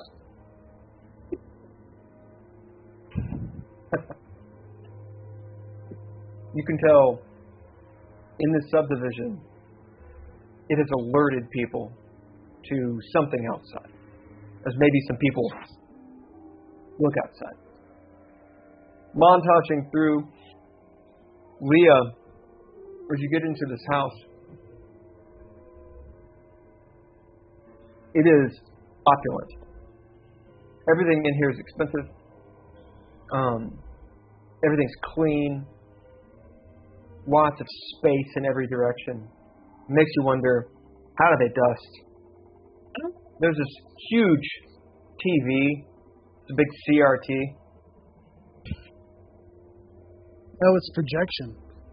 Yeah, That's the way they used to do it. that's right. A big projection. Huge fireplace. Paintings on the wall and shit like that. This little poodle, a little miniature poodle, runs up and doesn't bark, but stands up on you and starts licking your fingers and such. As Mariah brings you in, it smells like bacon and eggs. There's this, you see Annabelle sitting at this large buffet, and there's this Mexican lady, or Hispanic-looking lady, cooking. She's wearing a chef's outfit, and is making, like, she's got all these spices and all sorts of stuff, making this deluxe omelet. As she looks over, says some stuff in Spanish. Does your character speak Spanish? Probably not, no. Says something in Spanish. As Annabelle turns to you, you see she's cleaned up, and she doesn't have the the white makeup on anymore. But she still has the fangs. And she says, she wants to know if you want some food. Do you want some food? Yes, that would be greatly appreciated, thank you. Where's your other robber poor friends? They went to go, well, actually, I don't know, now that I think about it. They You were... see the Buick. I guess they're off doing their own thing. You hear a gunshot. BAM! As everyone in here turns towards the cul-de-sac. Leah would probably actually, like, hit the ground, like, legitimately. You do. And Annabelle goes, what the hell? Walks over to the door, opens it, slowly turns around to you, Leah, and goes, your friends are going to get in trouble. We'll go into the dread at this point. The action is on you all. You see the front door to Annabelle's house open. That was pretty loud, Tony. Yeah, you're telling me. Well, I hope that Leah's gonna come out here soon, because I don't think these guys are liking what's going on. But you know, she served in the military, so she knows you don't leave a compatriot behind. We're not gonna do that to her. At this point, Leah will go out the door to see what she can see. On that note, we jump to Simon. You have driven off. Are you going pretty quickly? Are you going casually? How are you doing this? No, it's just normal. Like, casually, just, like I said, to the nearest gas station or telephone booth, whichever one I see. Because there's going to be a telephone booth at the gas station, but whichever one is closest. As you drive around this winding rich person neighborhood, you see that it would probably be pretty easy to get lost if you didn't know where you were going. But you just retrace your steps from your path from last night. You pass by a clubhouse, and out front, because this is the 80s, there is a phone booth. Okay. I'll pull up to it and get in the phone booth and look up their phone number for the. You see this phone booth is divided into two places. One is everyone in the neighborhood. The other is the city. Okay, that'll make it easier. Then I'll look for everybody in the neighborhood.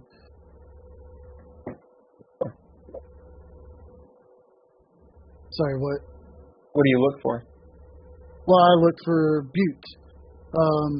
The parents' names would have been in the file that Idaway gave me. Okay.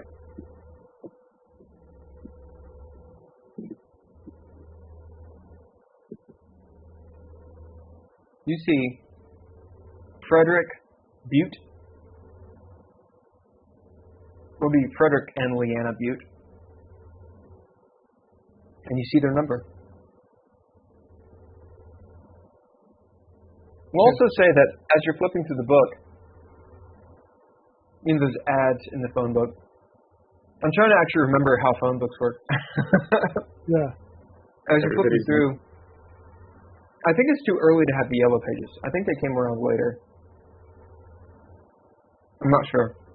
Well, with this being just a subdivision phone book, it would be fancier. So it probably wouldn't have ads and stuff in it. It would just be... Well, in the front, you do see some ads, or what look like ads. And it looks like calendar events, like potlucks, get-togethers. And you see one is a masquerade. And it's coming up on the full moon.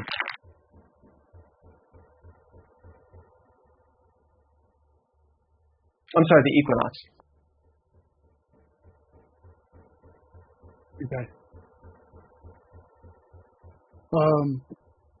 Does it have any other details, or just, like, does it say clubhouse, or where's it at? It doesn't say where. No. In fact, you actually note there is no location. It just says, hope to see you there. This community, I actually didn't name the community. What's the name of this community? Belgrove.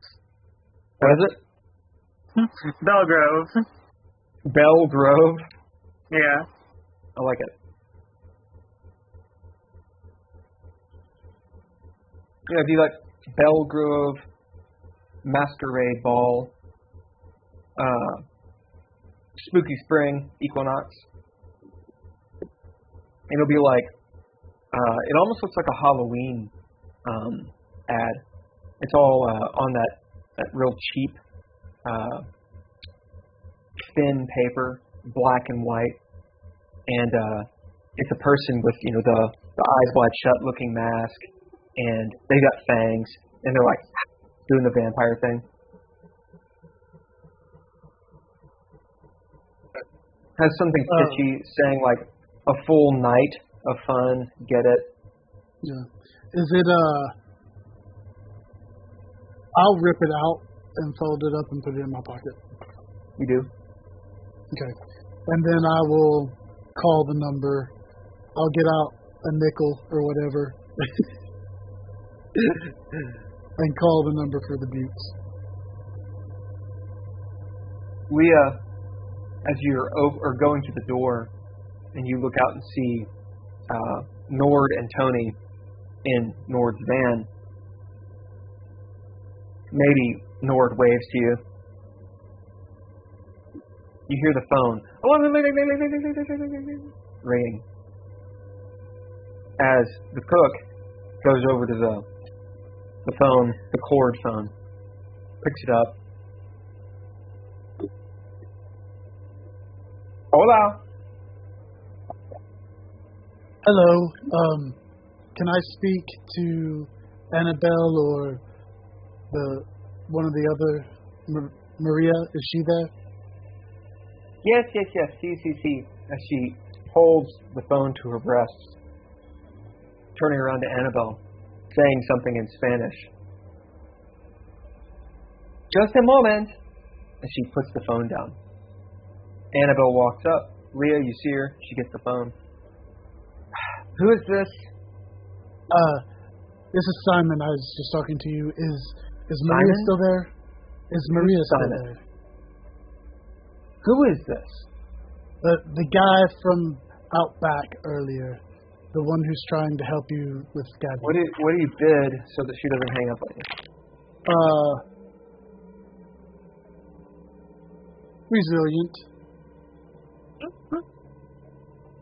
Lil Gotham says, car backfiring in my good Christian suburbs? Indeed. You bid what? Resilient.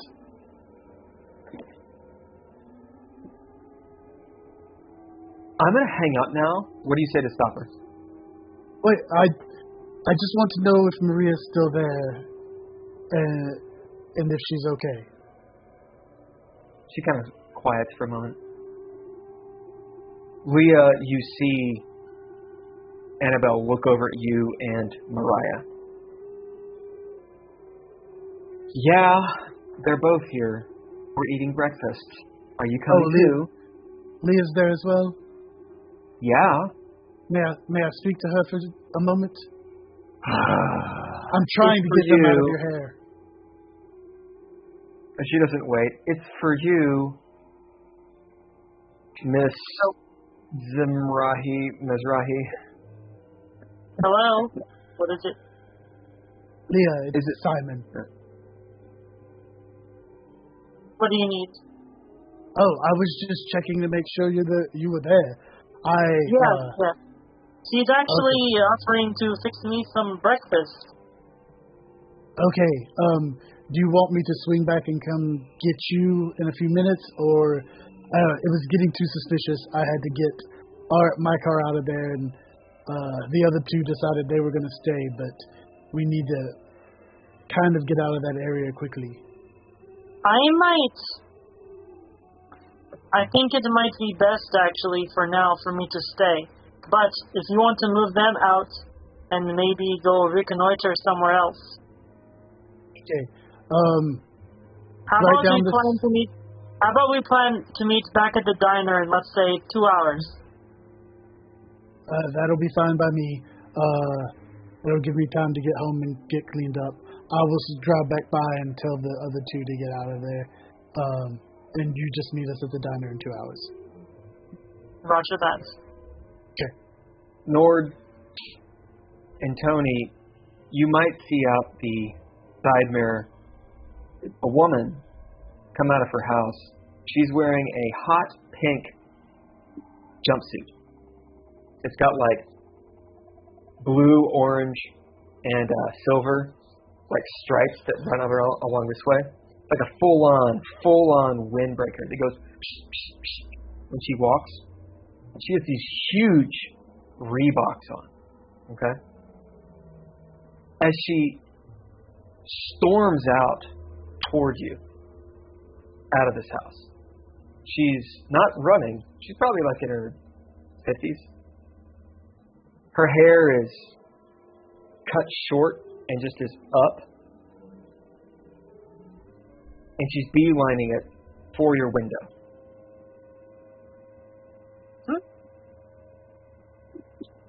Let's pick up talk. So I'm talking to Tony about my lens.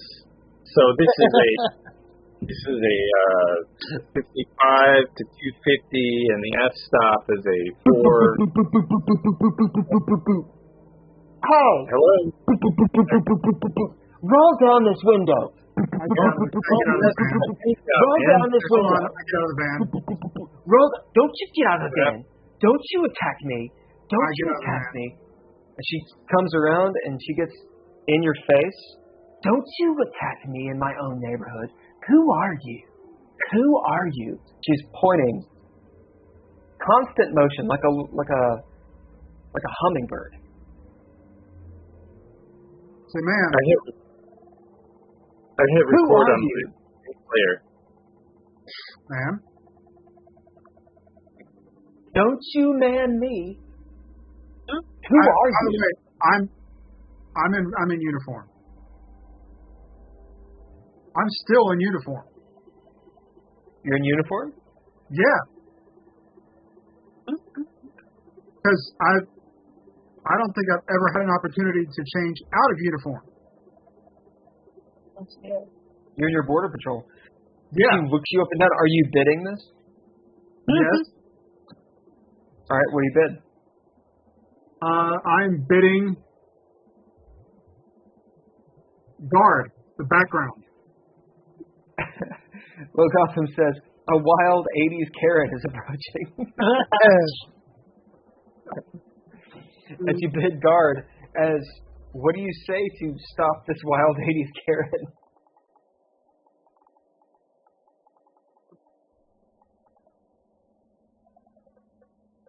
Ma'am. Be careful, she's a wild 80s Karen.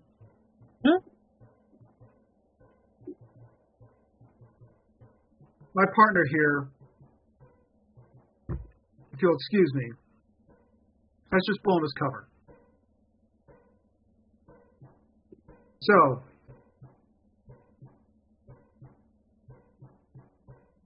as soon as we get this van fixed, we're going to leave, and this man's career is going to be over.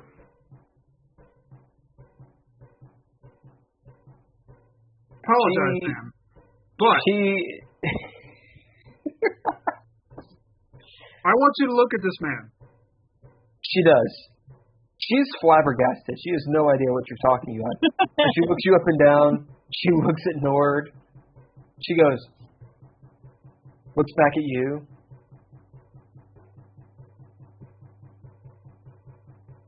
I apologize, ma'am. But I assure you. What's your badge number? I tell her. You tell her your badge number? Yeah. And yours? And yours? You're going to tell me too, right?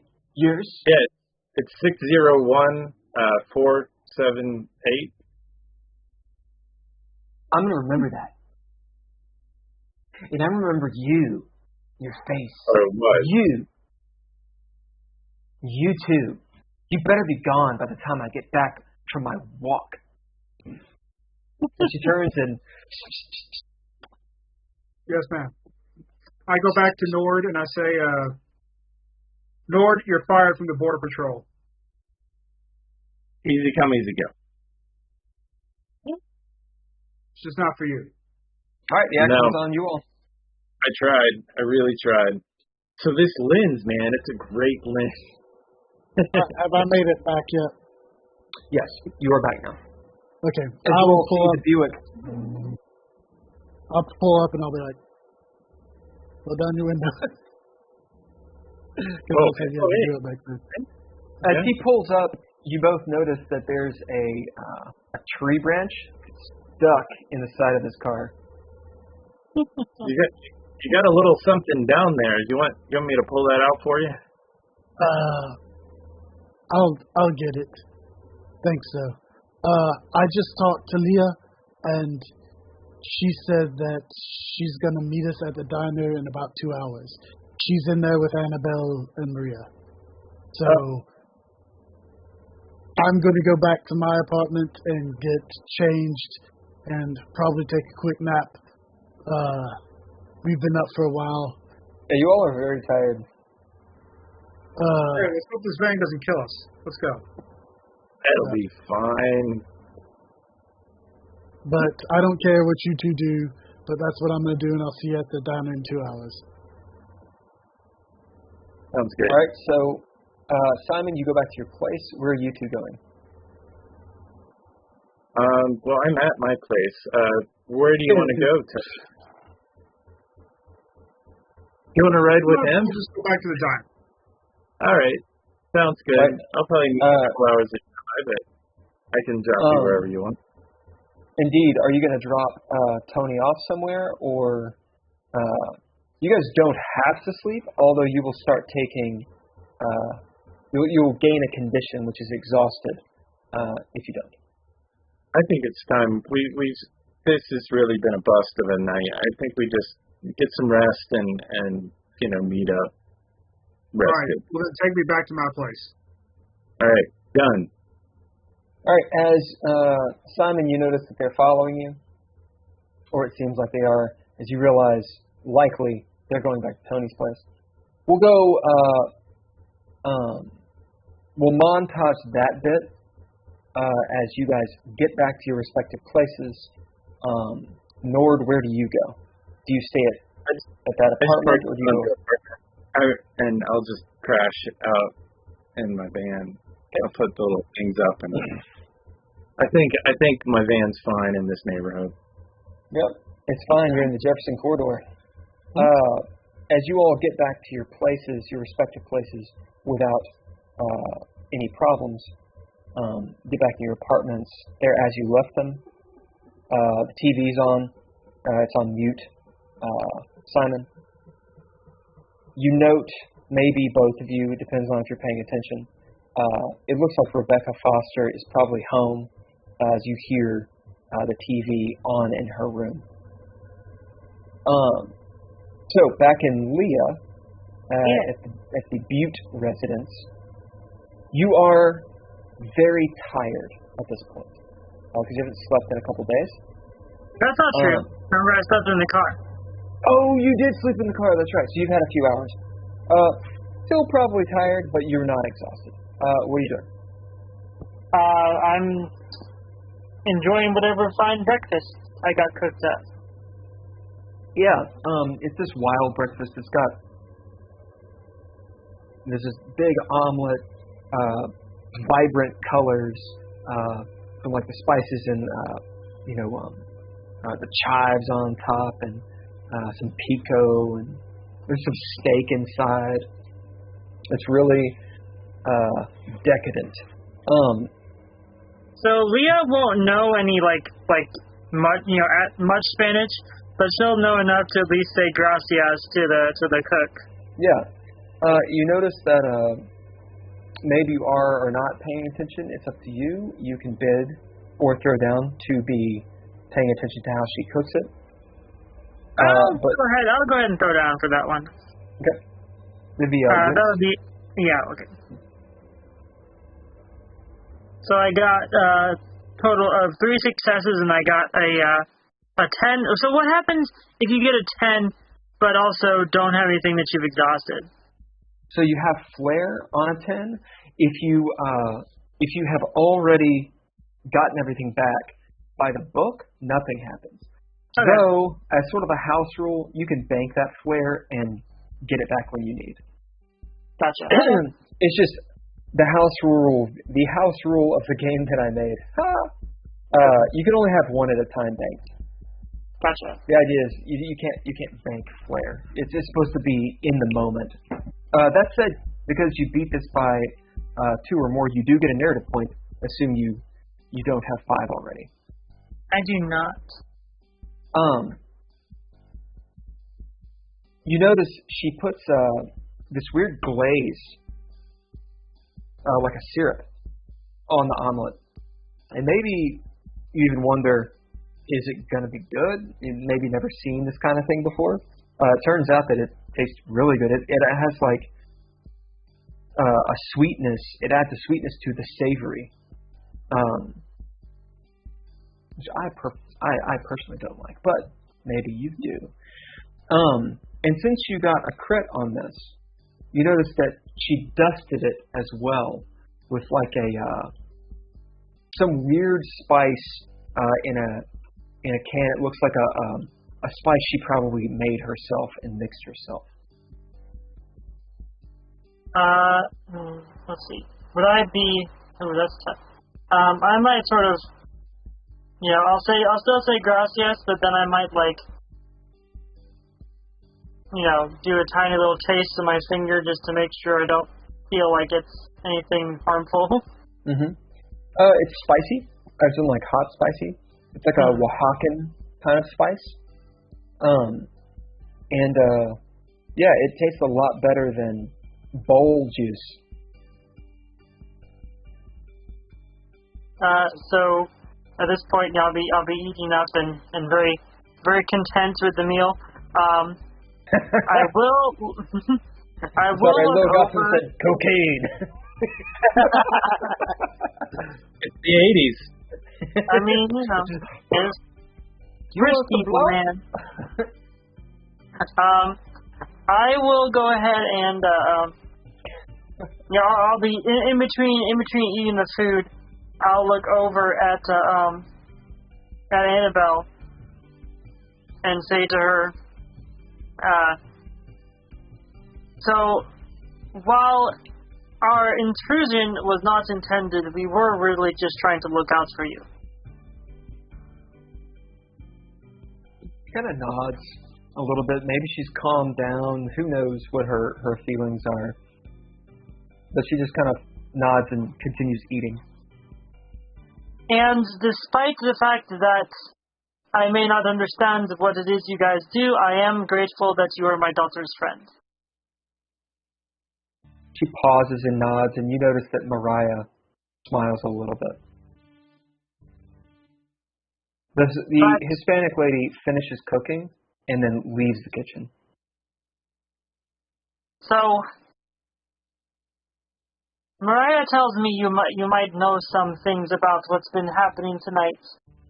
There have been some very odd occurrences between me and as well as the other people that were here earlier. What do you mean odd? Well, oh boy, I shouldn't tell you this, but She seems interested when you say that. A friend of mine back from Israel, who I haven't seen in 10 years, showed up to my door last night, bleeding to death. He did not survive. Obviously, he passed away in my kitchen. She looks at Mariah as Mariah looks slowly at you. What? Someone died? He did, yes. She looks at Mariah. You didn't tell me someone died in your apartment. Mariah goes, I didn't know. Anyway, that is not unfortunately the weird part. That was just the kickstart of all this madness. When I was looking through his pockets to see why he was even here, much less showing up in my apartment, I found this, and I'll pull out the scroll of writing. Does it look familiar to you at all? She looks over at it and opens it. Wait, you got this off a dead guy? I did. Her hands kind of tremble a little bit as she pushes it back to you. That's magic. That's dark magic. Black magic. Do you know what it means or what it's related to? I don't know what it means. I can't read it. But that's powerful magic. demon magic. It's the kind that eats your soul. And she kind of like smile. You see her fangs poking out. Well, unfortunately, that wasn't all either. Mariah, she got a little upset by the fact that there was a dead man in our apartment, understandably, but Mariah she decided to... there was no dead guy that I saw, okay? Well, you did come in... yes, you did. You came in and you started complaining to me that he was dead and you were going to call the cops. She just shakes her head looking at Annabelle like... Parents just don't understand. Are you seriously not remembering this? Oh, whatever, Mom. Go ahead. Tell your story. Anyway, so she runs off. And I catch up with her on the bus. And right as I was going to see Dad, okay? Sure. Anyway, right when I catch up with her on the bus, as I'm getting ready to get off the bus, I see all this writing, the same writing as on this note, all over the bus. And then the bus just disappears. Annabelle's eyes are like getting bigger, and she's inadvertently smiling, just slightly. Mouth open, she's mouth breathing. You see her little fangs. And she's just waiting to hear what happens next. And then we go, at this point I needed some coffee, so we go to the diner and we meet Simon and some of his, I say friends. I don't know if they're his friends, but point being that earlier that night they had also seen this, one of them had seen this writing as well in someone else's apartment. And this is clearly something... All of you have seen it?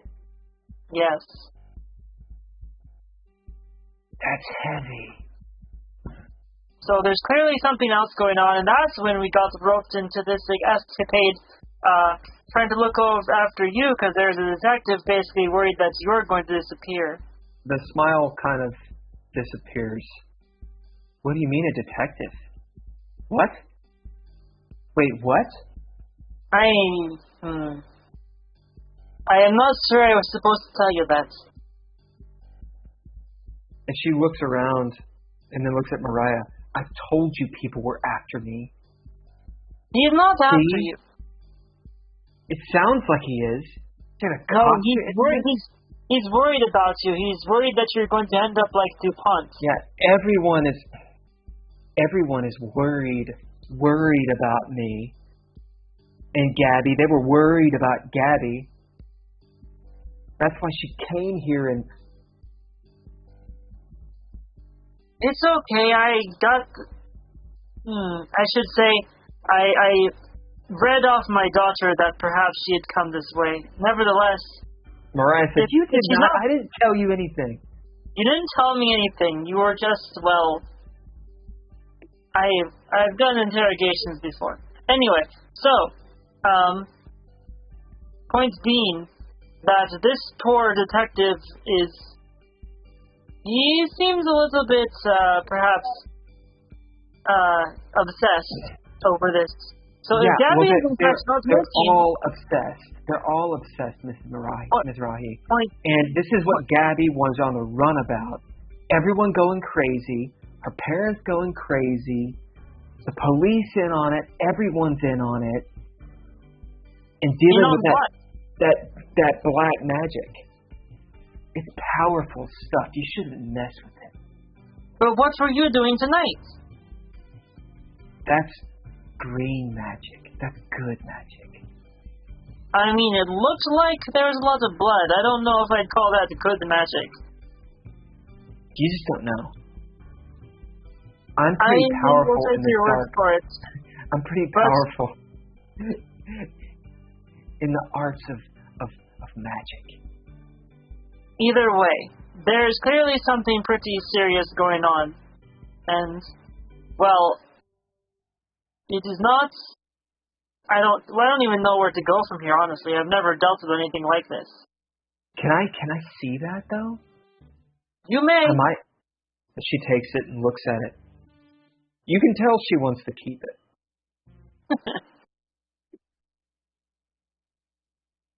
Do you know where we might find any more information about this? She kind of holds it closer to her.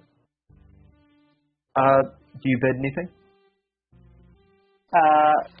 What am I trying to get, like, a read off her? It's up to you. How are you trying to affect the fiction? Yeah, I will bid.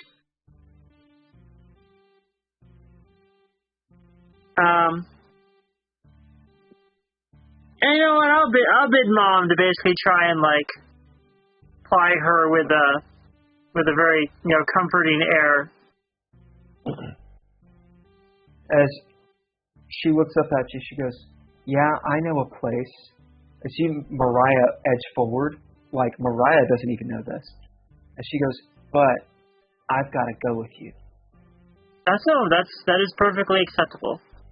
Better if you come with us anyway, because realistically, you'd know more about how to understand all this anyway. Oh. All right. Actually, hold on. There is one last thing that maybe you might know. The fountain down by your house.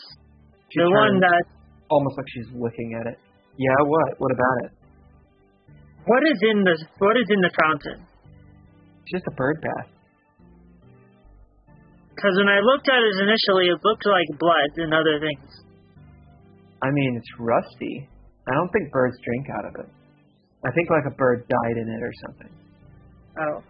Well, anyway, people that are supposed to take care of the backyard, and they go back there, but they never do anything. I told Mom and Dad they should fire them, but they just all go to parties all the time. Well, when I tasted we'll call it water for now. You tasted it? I did. That's grody. I needed to confirm what it was. However, that's what you do? Sometimes. You just taste everything to see what it is? Sometimes. You hear Mariah, she's like... I'm sure your cook has a lot of experience with that. What do you mean? I mean, sometimes you need to taste things to know, what they are. Nevertheless, I heard some weird words in my head. Oh, you've been cursed. That's what that means. Thank you. That makes me feel so much better. You see her kind of smiling again. Pretty cool, though. You've been cursed. What's it like? The words were Malhala Reviol. Way.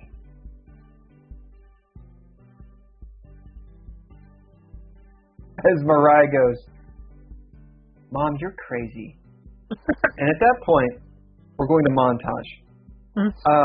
Annabelle talks to you a little bit more, but she has to go. She's got to go to school because, it's like a Monday.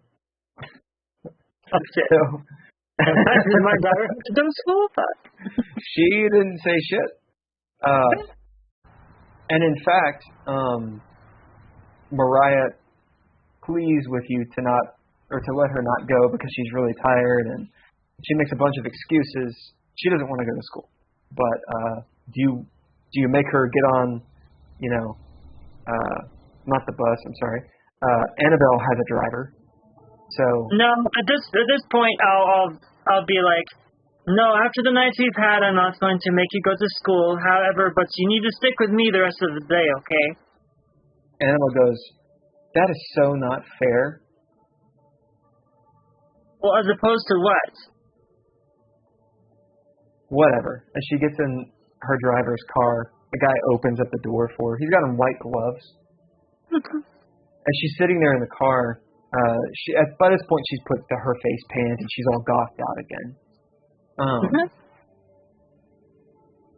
When she came outside, she had on an umbrella and sunglasses. A really dark umbrella to shield her from the sun. She goes, okay, well, over top of her sunglasses. Okay, well, don't go anywhere without me. I won't. We've got to wait anyway. But we will be back after school, okay? As she looks at Mariah and says, you know where to go. I'll meet you there after school. And they drive off. So you guys are at her house.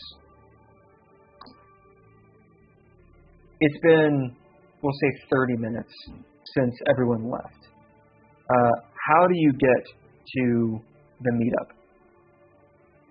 That's a good point. Fuck. How far away is it?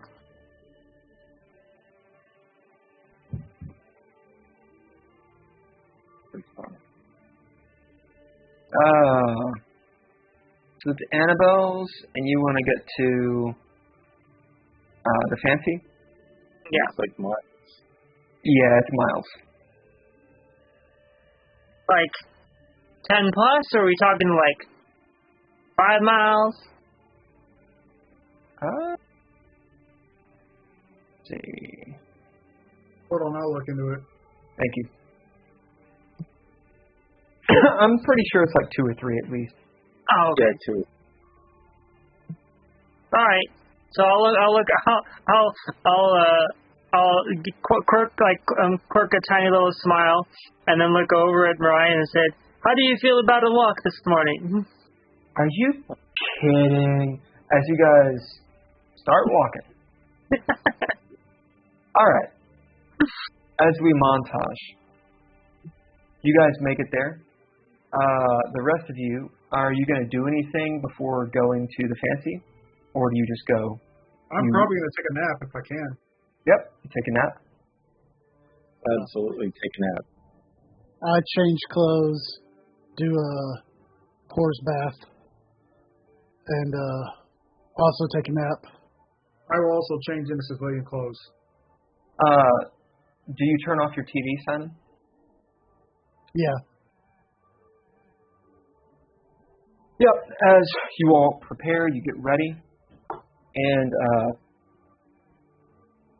I'm assuming, Simon, you drive.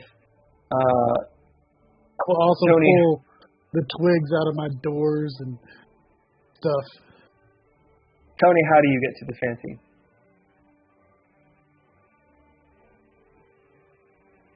How do I get to the fancy? We'll take a bus. Yep. On the bus, you look out and you see Mariah and Leah walking down the road. I wait. As about 10 minutes after you get to the fancy, they walk in. Nord is already there. Simon will arrive last. All right, you guys are there. Eunice is there. There's several people in the fancy. Good 10, 15 people all in the booths and such. People are smoking in here. The fans are going. They have one of those bar tops, you know. Ed is in the back, the cook. Is it during the day? Oh, yeah. Yeah, we'll say at this point it's about 9 o'clock in the morning. I say, wow, Eunice, you ever take a break? You're still here. You know me. As she's plating tables and everything. All right, honeys. What you gonna get?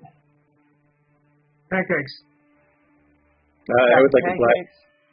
black coffee. Black coffee? She pours you the coffee. Blah, blah, blah, blah. What about you? Wait, dude. I'm not familiar with diners back then. Do they have like fancy coffees? No. Oh, okay. No, So I'll get a By fancy, you mean black. This is first wave coffee, baby. No, I'll get. They put creamer in it. If anybody wants to know the difference between first, second, and third wave coffee, this would be it. So I'll just get a black coffee then, yeah. Yep. Mariah says, I'll have one too. Coffee, really? As Eunice will look down. Oh, really? And she looks at you to see if it's okay. Oh, yes, she can have it. If she what thinks about- she can stomach it, let's do it. And what about you, Simone? I'll take a coffee and bring me some steak and eggs, please. You all, she says, coming right up, you all seem like you've had quite a night. Oh, yes, and then some. It's par for the course. Well, I can tell you're hot on the case as she gives you a smile, Simon, and goes to the back. You hear her calling out orders to Ed, who in a gruff voice, you've never actually seen Ed. He's just in the back, and you see like his shadow moving like around, the doors, one of the swingy doors that has the round like porthole. You've seen him like back there in an apron. He's just this big, hairy-armed dude who's like got a big bald spot. He's never come out. So, all right, what are y'all Leah, doing? The action is on you. So, Leah, did you learn anything? Maria, did you find out anything? I did, yes, actually. Maria has her coffee. Do you want to tell them, Maria? No, you can tell the best stories, Mom. Oh, it's so cute when you get shy.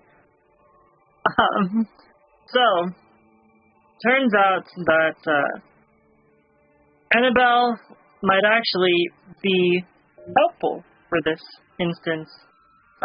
I mean, we besides just, having to protect her or whatever,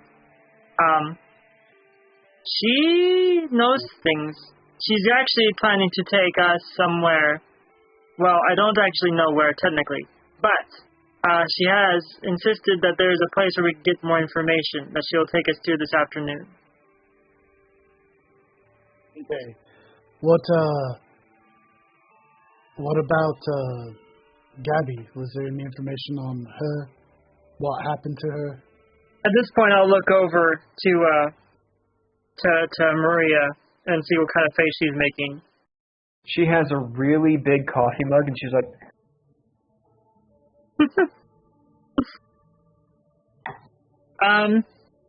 it's possible that perhaps she's not actually missing. Like, she ran away. Yes, that's what it seems like as a situation. Okay. This is starting to make... Sorry, what? No, it's just a hoax. It's just teenagers, running around being teenagers, pre-teenagers. Everything's dramatic. It's just raw and, hormones everywhere. There's a feeling in the air as the door opens.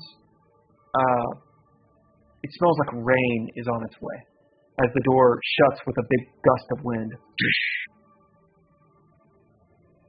I do, however, think there is more to this story, because Gabby seemed to be worried about the black magic, so I don't think it's entirely coincidental that she disappeared when she did. But it's not black magic, Mom. Well, green magic. No. Because Annabelle was very clearly saying that Gabby was worried about people coming after her with black magic, yes? Oh. Yeah. You can tell she has no clue what she's talking about. So, point being that perhaps the disappearance timing was not in fact coincidental or whatever. She may have actually been running away for a reason. She thinks the cops are involved. Well, either ways, even if Gabby ran away, all these other missing cases that have happened over the years are missing cases. Like, one or two of them may also have been a runaway, but there's a good decent amount of them for them all to have been runaways at the same time every year. Your food arrives. Eunice doles it all out, refills your coffee, and she kind of sits there, stands there behind the counter with her hand on her hip, listening. Is it possible that perhaps the reason you guys are ostracized or whatever is because there is something going on with the cops involved in all this? The only time I've ever seen cops, be involved with anything is if they're, involved with the mob, if there's a monetary thing. I mean, usually cops, they don't care about mystic arts. This is something for freaks like me, Cops are on the beat. They're either good cops or bad cops, but they don't care about, Well, you're presuming there's not a monetary, factor in all this.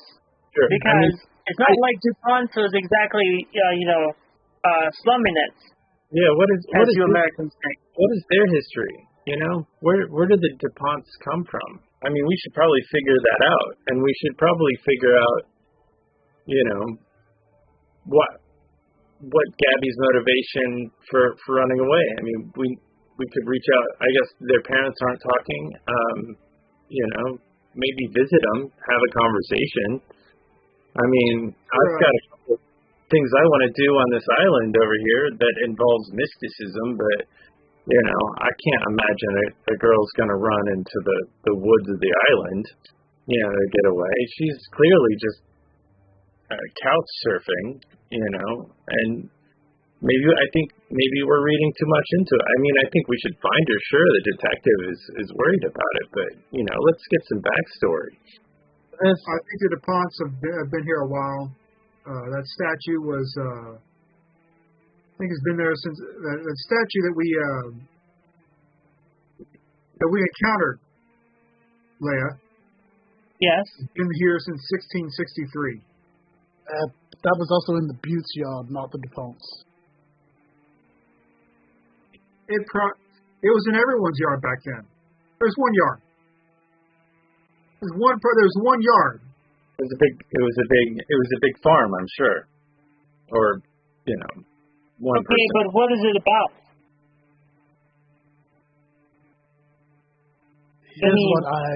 Here's what I think's happening. Okay, go ahead, sorry. Well, there's this communication. She was obviously scared of something. Who is this Lady Callie person that just goes from house to house? Yeah, I don't know. As you say Lady Callie's name, Eunice rolls her eyes. Oh boy. And she goes into the back. What? I know. Eunice, do you know anything about this? She comes back out with some plates. I'm not interested in rich people, hun.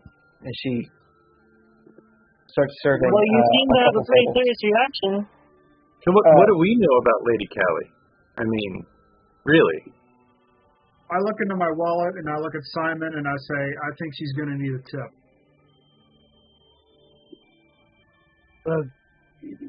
Once we're done.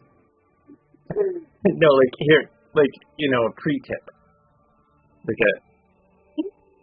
You want me to get some information is what you're asking me to do. What?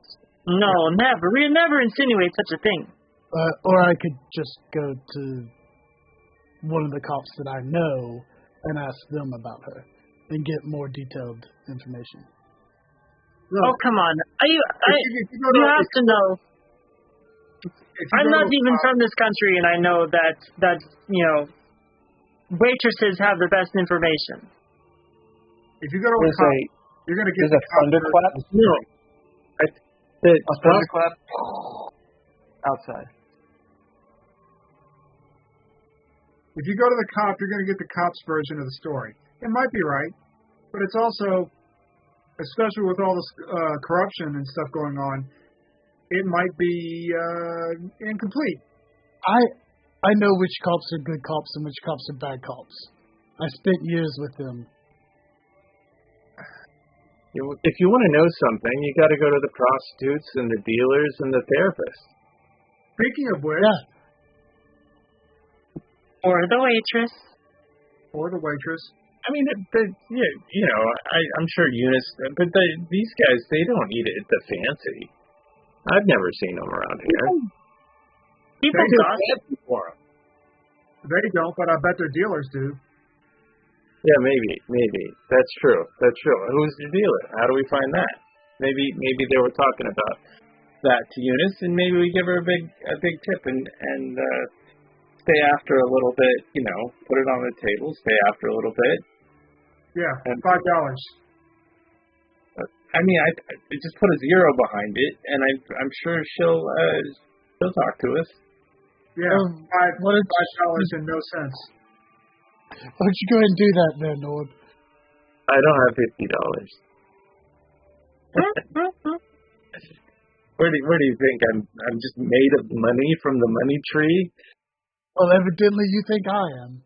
Well, I mean, you're working. You got a business account. Eunice comes back. She's like, "Listen," she says it kind of low. "You all can pay for this, right?" Yes, obviously. Okay. She pours coffee. She kind of gives Nord and Simon a look and goes back into the back with some orders. I paid for everybody's meal last night, almost. I can't pay for mine, but if you wanted to, you could pay for mine today, because I'm waiting on the check to get here from my last article. So, it'll be here in the next day or two, and I'm sure I'll be fine then. It's got a coffee, it's fine. It's going to go in the Idaway's expenses. So, I will bid. I'll get up and I'll walk over to the counter and sit down at the counter, and I will bid expenses to offer her some money to see if I can get some information out of Eunice. How much do you tip her? This is $1980. So, I would go 10. Because this is 1980s. Like, what's her coffee cost? Like 50 cents. Yeah, 50 cents, yeah. 25 cents. So, and this is a place I come to, so I'll go 10. Okay. Yeah. Yeah, and now, go on. When I see him do that, I'm gonna slide a 20 toward her too. Let me see something really quick.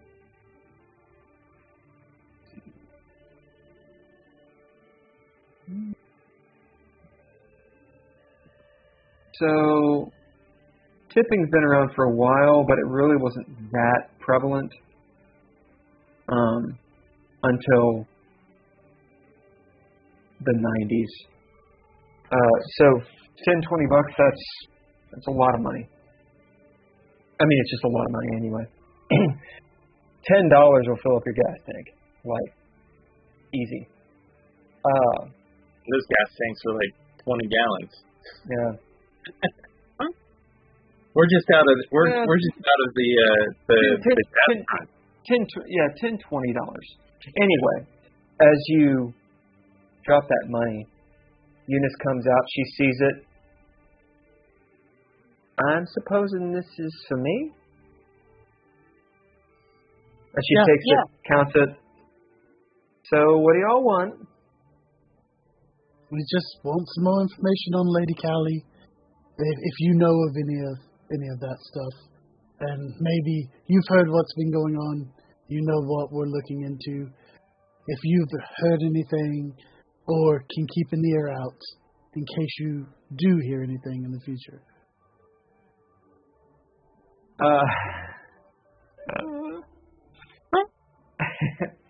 As Eunice, who is she's a Caucasian woman, she's in her 30s or 40s. It's kind of hard to tell.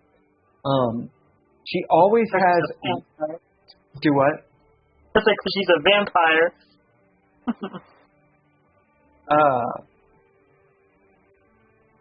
She's spunky, has loads of energy, always. Like, none of you have probably ever seen her tired. And she tends to know a lot of gossip. Nord, you and Simon definitely have pumped her for information before. Whether it's reliable or not, that's up for grabs. She goes, sighing big. What do you want to know about Lady Callie? Well, first off, who is she and why does she have keys to everyone's house? Okay, she leans forward. You see, like, she's got on, like, the 1960s style server dress. So it's got, like, a doily looking thing, and it's just above the knees. You can kind of see her cleavage as she does. This is 80s.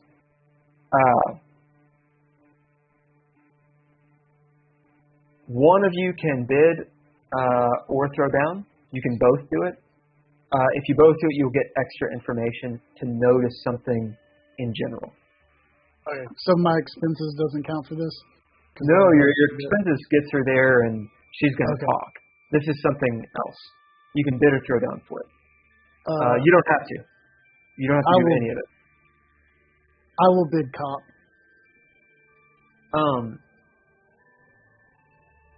For you other two, for Tony and Nord, as you guys are sitting back at the booth, what are you guys doing as they're talking to Eunice? I relayed to Nord what I saw when I was back in the when I went into the gate. Go ahead and tell him.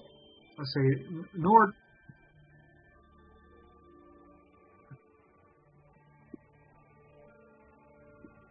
Something was up in that gate. You hear as it starts raining outside, and it's pretty heavy. The wind is gusting here and there. As quickly you notice, as you might look outside, Nord, and you see the runoff, some detritus from the street going down the way. Continue. I think the statue was looking at me. I wish I'd followed you in there. Did it, like, you walked back and forth and it kind of, like, looked at you, or it's just like it was one of those, like, profile, like, anywhere When I turned my back on the pool, it sounded like someone jumped in, but no one was there. It looked like you were spooked. I didn't see anything. I mean, you kind of went out of my view for a second. Yeah, I didn't see much either, but it wasn't so much that. It was different. It's like someone was watching me that wasn't really there. Yeah. Well, I mean, I was watching you, so maybe that was it. I'll give you a pip since you made a little bit of a connection there. I was definitely, I was worried about you. Wanted to make sure. I didn't want to go on the property, but if you got into trouble, or if the police came, I wanted you to know that you could get out of there and find. But yeah, I didn't see anything. But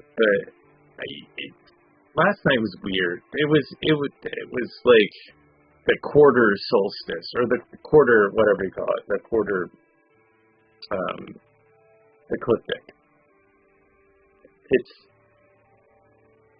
something's going on.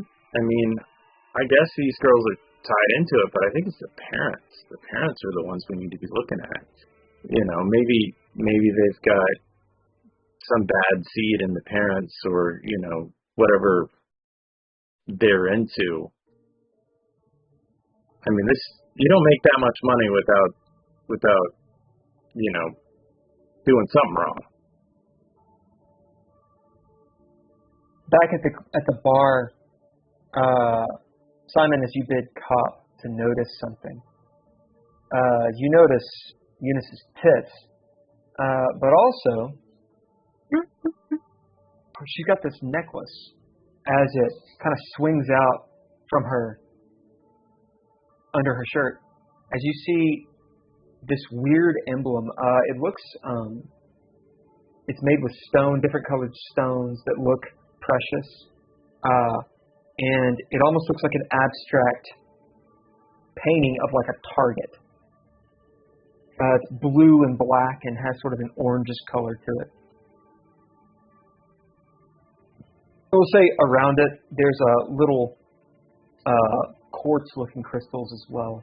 It looks all hippie-like. As she leans forward, So you want to know about Callie? Well, the first thing, I don't actually think that's her real name. Okay? She's known as Callie Shaquise. Yeah. But Callie's short for something. Now, some people say that she's not even from around here. They think maybe she's from down south.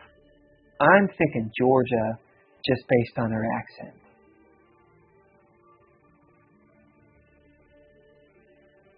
Also, she ain't actually Native American, not full blood, not like, okay?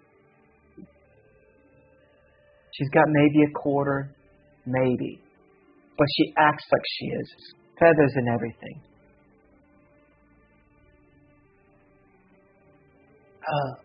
How long has she been around up here working with the rich folk? She's been around for a while. She comes and goes, but they all run in the same circles, those waspy people, you know. It's kind of weird that they let her in, being she kind of does this, how she looks. So, Out of some curiosity, is she involved in the occult? They're all involved in the occult. They love tarot cards and the Ouija board and, you know, that devil game, the Dungeons and Dragons game. Sometimes they play another one called DreadLore. You get a pet for that? It's the worst. It's the worst one of them. No one plays it. I heard it's in a movie, though. It is. Okay. I eat my own pip. My ad breaks ended. We're back. No one heard it. We plugged DreadLore and D&D. That's it for everybody who wants to know. Little Gotham said them D&Ders. D&Ders are at it again. That's right. D&Ders are at it again. So, did Callie start showing up when the kids started going missing that Idaho's keeping track of? Listen, I don't think Lady Callie has anything to do with missing girls. I mean, she's creepy, but, you know, she's never been in here either. They all go out and do crazy stuff. They go to different concerts and, you know, have parties that nobody knows where they are. And you're apparently a big shot if you get invited. With you overhearing a lot of stuff in this banner, have you heard where their masquerade is going to be at for the equinox? You see, there's sort of like a sparkle in her eye as you say that. What do you bid? And you can throw down. The threshold normally would be 4, but because you have tipped quite a bit, both of you, and you've done pretty well with this engagement, it'll drop to 2. I'm going to bid connections, which is cool. So go ahead and throw it down. Threshold is 2. Leah, are you going to aid on this or no? Yeah, I'll aid him. Okay, you have to bid something. In which aspect do you give Simon? I'll bid steadfast, and I'll give him my wits, which is a D8. D8. Thunder peal as the glass actually shakes a little bit. Most everyone, even Eunice, kind of turns and looks. Whew. Sounds like a doozy out there. Okay, so I got a total of 4 successes with flair. Nice. So you got a narrative point? Do you want to spend it now or save it? I'll spend it now. Okay. How do you change the fiction to your benefit? And you can talk to Leah about it since she aided as well, if you want. I think that because seeing that I already know about the masquerade and stuff, and I do come in here fairly often, Eunice will be like, she does like this maneuver to scoot us down a little bit, down the bar a little bit farther away from the other people who are sitting there. And so then she leans in and tells us tells us the information about the masquerade that she knows.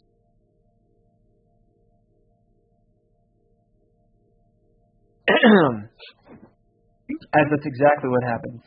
She kind of pulls you closer to. Actually, I'll tell you what she does.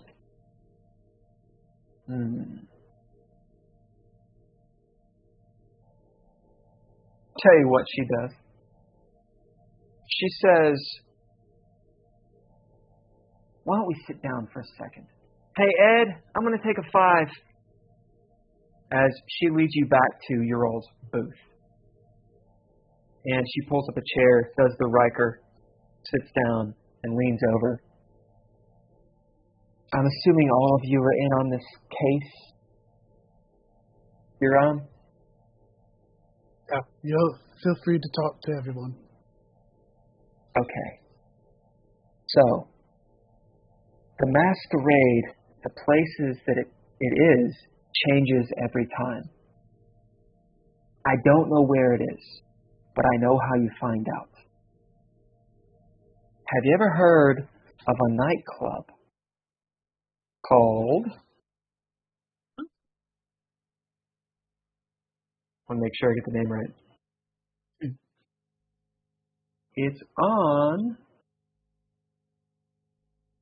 the Hideaway Jazz Club. It's a little tiny joint, kind of a juke joint. Anybody?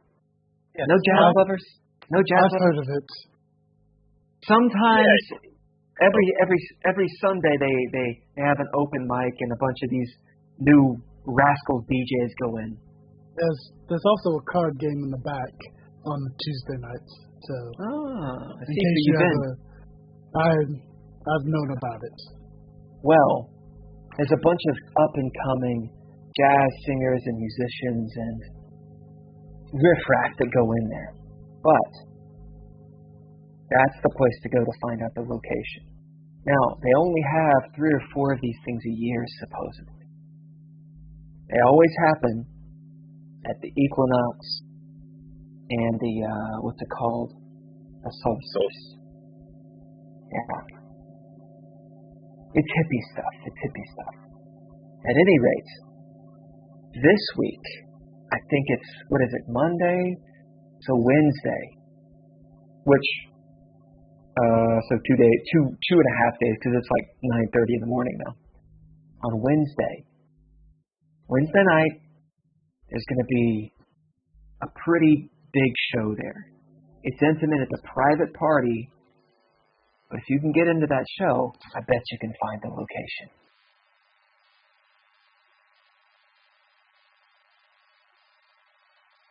Okay. Have you heard of Levi Merck? She's a jazz singer. She's going to be performing. No one's heard of Levi? No. I just moved here not too long ago. Oh. Well, usually it costs a lot of money to go to her shows, even at like these dingy places. And that's the only place that she sings at. She's nice. I've met her. So you guys know what she looks like. Have you seen High Fidelity? She looks like the jazz singer from High Fidelity. So she's light skin, African American kind of looking woman, probably mixed race. Dreads that come like small braided dreads that go down her back. Young, 20s or so, maybe 30s. Real cool. And that's kind of what she's known for. And this is what Eunice says. Definitely out of John Cusack's Way out. Way up. And she goes, anyway, I would go if I could, but I'll be working. Probably wouldn't bring the little one. She looks over at Leah. Oh, okay. As Mariah goes, oh, come on. As you remember, she's 10. Already. So what else do you need to know? $30 will buy you at least 2 more minutes as she looks actually at a watch.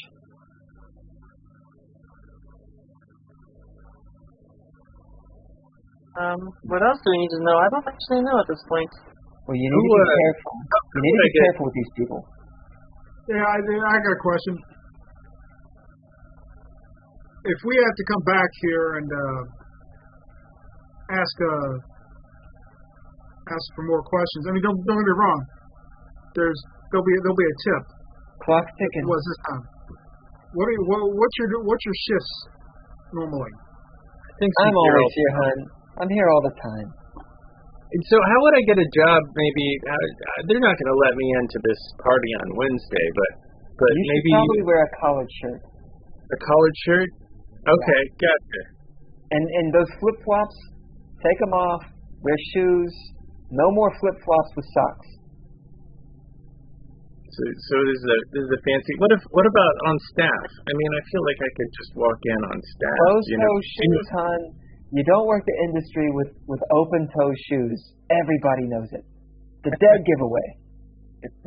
Yeah. You got a minute.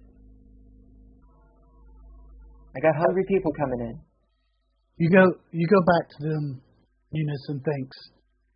Always glad when you're here serving us. She gives you a warm smile. She stands up. And before she leaves, she turns back around, stuffing this necklace back in it, like, nonchalantly. She's just unconsciously doing it. Back into her shirt. She says, seriously, though, be careful with these rich folks. These waspy people, they got connections. They're kind of creepy. You don't want to get on their bad side. Lady Callie, while she's not one of them, she runs with them. She'll look over at Simon. I don't think she's involved with what you're talking about, but because she ain't that old. But I don't know. That's some skull and crossbones stuff. She turns Illuminati, whatever. She walks away. Because you did a whole lot, and you blew it up with a crit, you can tell Eunice actually does believe in the Illuminati stuff. You can tell she's into gossip and superstitious kind of things. And she goes back to her serving job. As you guys are left, the rain is coming down in sheets. Every so often, like a wet towel hitting the window. Whap! With the gusts of wind.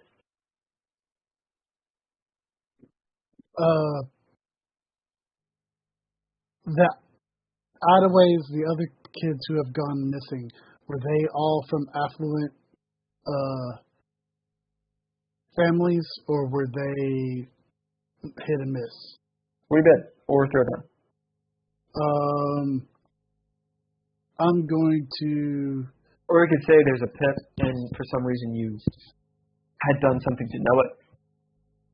I'll use a pip because, I mean, he had, like, the dossiers. So okay. I would have probably seen the other ones. I didn't take them and, like, I took Gabby's and Annabelle's and read through them, but I would have seen the others that he had to at least notice the names. Okay. As you drop that pip, you would have seen a list of names of older sheets and such. Just cursory glance. No, they were not all affluent. Almost all of them were teenagers. A few of them weren't. Most of them were girls, but some of them weren't. Some of them weren't girls. 90% of them were between the ages of teenager and 20s, and were women. Okay. you can, since you did this, you can bid or throw down to have put something else together from all that information. To dig a little deeper. I'm gonna bid. I'll bid detective. Or you can narrative point it, because you can change narrative points. Change the present, so you could. I have a narrative point, so I'll just use my narrative point for it. As you realize, there is a connection. It's a loose one, but in all the photos of the people, whether they're whatever their age is, etc., you notice some sort of occult item that they're wearing, or some sort of makeup that they have on that puts them in a subculture. They're all subculture kind of people. No. Like throughout the decades. So it changes. Obviously, in the 30s, they weren't goth. Right. Like a pitchfork goth. Right. They'd have been gypsies or something like that, like travelers and that kind of thing. So, what I think's happening is that there's some sort of trafficking ring going on here. They're using this occult to draw in kids who feel outside the norm and won't necessarily go missing. And maybe Gabby and Annabelle have caught on to too much of this, and that's why Gabby has run off, afraid. Good cops, bad cops. Doesn't matter what you're doing. If you grease a bad cop's palms well enough, doesn't matter what you believe, they'll be there to protect it. So I think that may be what's going on. We probably need to find this masquerade and try to shut this down. What do you guys think? We need costumes to get in. I guess we gotta. I don't have a shirt like that, so I gotta. Hey, you're jumping to step 4. First, we've got to get into the jazz show. Here's a question for you, though. How do you think my friend fits into all this? Voice? If they're trafficking, usually when they traffic people, they traffic them to other countries.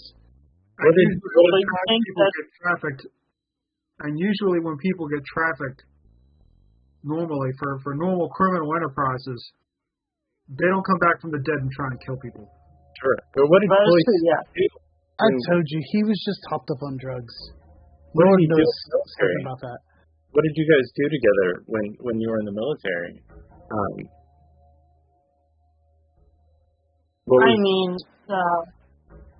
Well, we served in several different positions.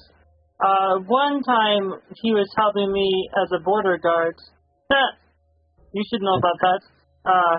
Although I imagine our jobs were quite a bit different. And then we also worked in the counter-terrorism units for a while together. Did he have contacts that were, far above his station, or was he just kind of like the same rank? Both of those jobs would come across people being trafficked. Sure, that's true. That's true. True. Did you guys catch any traffickers? I personally didn't, but I can't speak to what he encountered in the days I wasn't there. Do you know anybody that he associates with here in Detroit? No, to be honest, I didn't. I have no idea why he would have been here. At least unless he was looking for me for some reason, but he didn't indicate that. In fact, he almost seems kind of surprised that I was here. Maybe it has something to do with your husband. I suppose it's possible, but then why would he be surprised that I was here? Maybe he didn't know your husband was married. I don't know. If one of you wants, you can bid or throw down to notice something. You don't have to. Just let me know if you do. As you two are talking. Is this something that I could bid for? Or? Yeah, anyone can. Okay. All right, I will bid.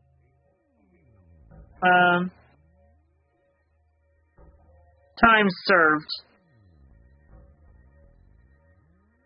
As you're sitting there talking to Nord, talking about, as Nord brings up your husband, Marcus, you see your daughter. She's still holding the coffee. She's sipping it. She kind of tenses up, and her eyes dart up to you, and then dart back to her coffee. As you can tell, again, she knows something about your husband that you don't. So at this point, she'll actually Leah will put her coffee down and just look directly at her daughter. Okay, this is the second time you've given me the shifty eyes when you're talking about your father. What's going on? I'm not giving a shifty eye. Feel it. Mom, it's rude to just interrupt Mr. Nord when he's talking. There's clearly something more going on that you don't know telling me.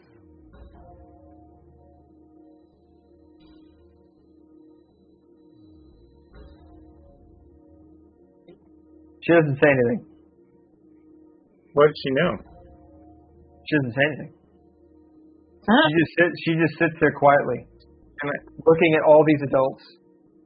She's never looked more 10 years old than right now. Oh, boy. Did you know, Chloe? Like, she's like looking at you like big doe eyes. In fact,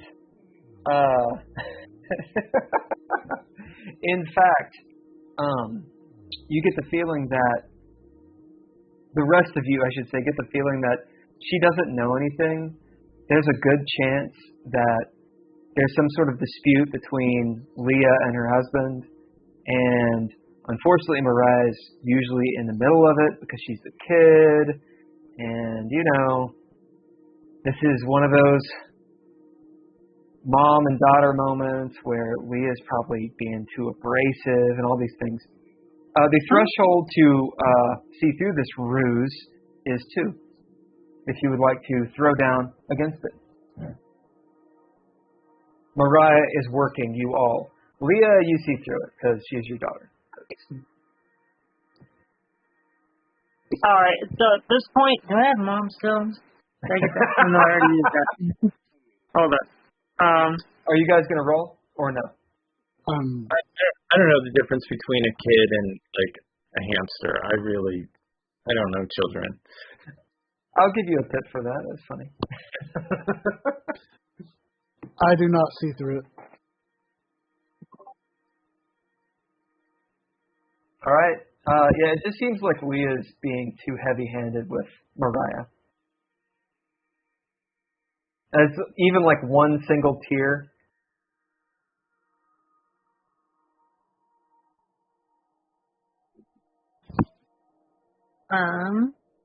Mom, you're being mean.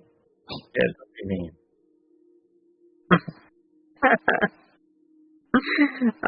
Hold on. Oh, wait. No, whenever they look away, Mariah kind of gives you a look, Leah, like, fuck you. Alright, I am going to trade in. You guys figure something out. I'm gonna make a new trade. I'm spending one of my advancements. Well, if it's not, figuring out like why Khalees was there is one of the things that we should probably look into. Clearly, this is all. Mariah pipes up as you say that, Nord, and she goes, "Look, my mom. She's been under a lot of stress lately, and I'm not saying none of this happened, but it didn't happen the way." She kind of looks back at you, Leah, sheepishly. It didn't happen the way you said it happened. I mean, Dad always talks about this too. Then how do you think it happened? I mean, you were acting really weird. Your friend showed up, but he left. What do you mean he left? He was dead in my apartment. She just kind of looks at you blankly and then around at you two, or the rest of you. I didn't see a dead guy. Well, they all did. I saw him. I took a photo of him. You saw a dead guy? He tried to attack me after he died. I showed Mariah a picture of Cloyce. She looks at it. I mean, that's pretty scary, but it could be anywhere. Look, the lights are flickering and everything, and that looks like it's on a movie set. Well, I took that at your house. She just kind of looks at you. I guess. He was hopped up on some sort of drugs, but he did attack us in your house. I mean, I was asleep for all of it, so. I also saw a bunch of writing appear in your TV. This is all really scary. I mean, I'm only 10, and... Leah, what were you going to bid? I'm gonna bid, cause I did interrogations or whatever, too. So I made a new trait, I'm gonna call good cop. And I'll just start rubbing her back and say, just start saying to her, honey, I understand that this is a lot to take in, but I'm telling you, this all happened. So manipulative. That's awesome. As you do, she says, I mean, she looks up at you. And at the rest of you, she says, I mean, you're all the adults. If you say it happened, it happened. I guess we could just go back and find out. And then as Leah, you kind of calm her down, she looks up at you and says, Mom, I don't think Dad's working at night. What do you think? Sometimes when I go out, just to get a fresh air, I meet him down at that hotel. Which hotel?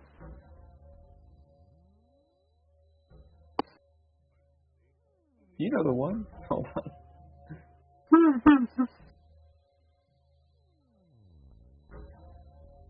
I think it's called the Rivertown Inn. It's in Jefferson Corridor. I just get a taxi.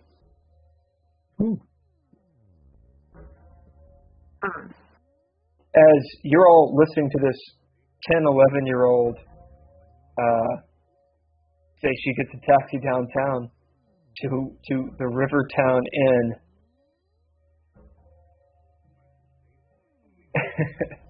She goes, well, sometimes I meet him down there, and he's with people. What kind of people? She looks around.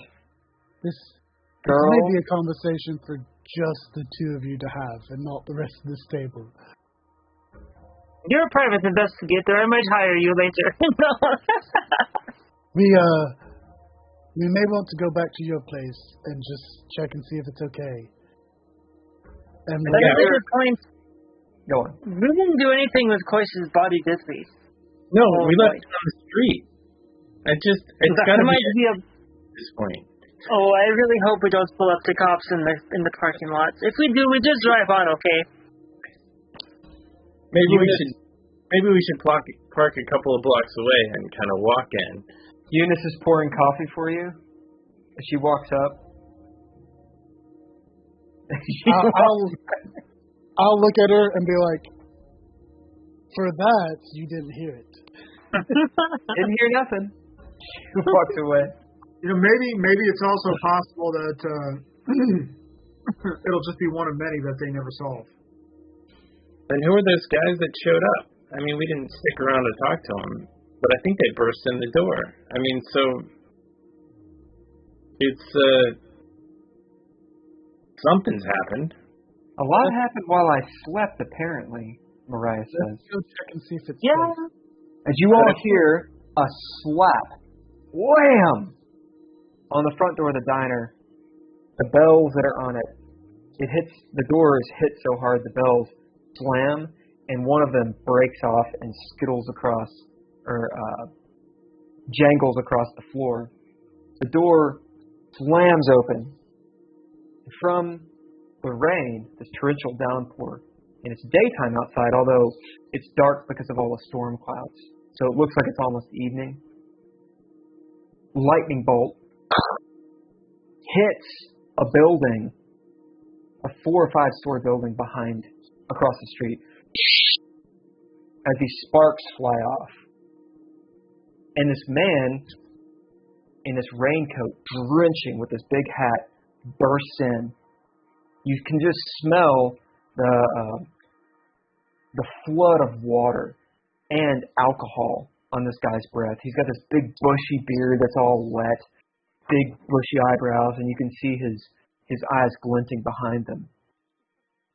As he says something that's just unintelligible, it's this homeless man battle cry.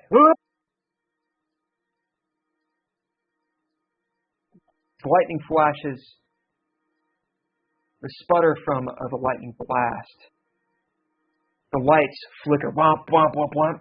And in the flicker, as you all look around, everyone in the diner is asleep on the tables, in their chairs. Blood writing, hieroglyphics, cuneiform is everywhere, on their faces and everything, including Mariah. What's that? And you all are sitting there looking back and forth. In this instant, what do you do?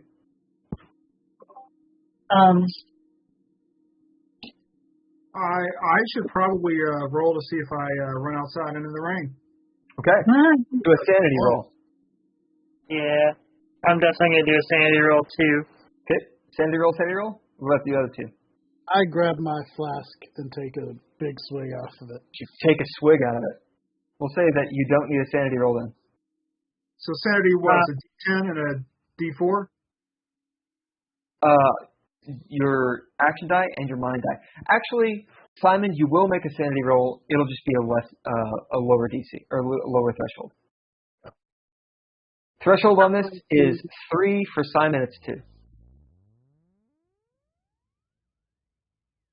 So I'm going to Got 3. use one of my expression ones and reroll, because that's not good.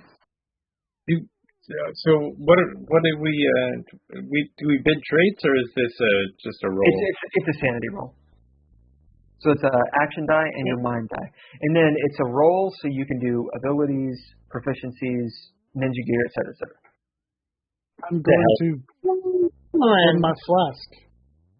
Yeah. So, yep. Threshold for you is 2. Basically, I'm giving you a +1 straight up. Yeah. Yep. Otherwise, it's threshold 3. Tony, you hit limbo, so you do not get a derangement, but you will get a flaw. Is this one, like, do you think I could use Master at Arms for this?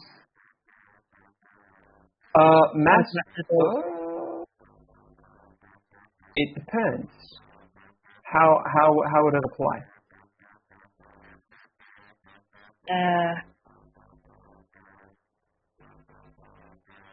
I don't know. Probably couldn't, because I'm just gonna have to take the hit, because I'm not winning here. So. All right. How many did you get? I got 1. Okay, that is not a crit fail. That's good. So you get a flaw, which you can decide, and you mark a box in a derangement. All right. Lord, what'd you get? I didn't get anything. I was doing art. Oh.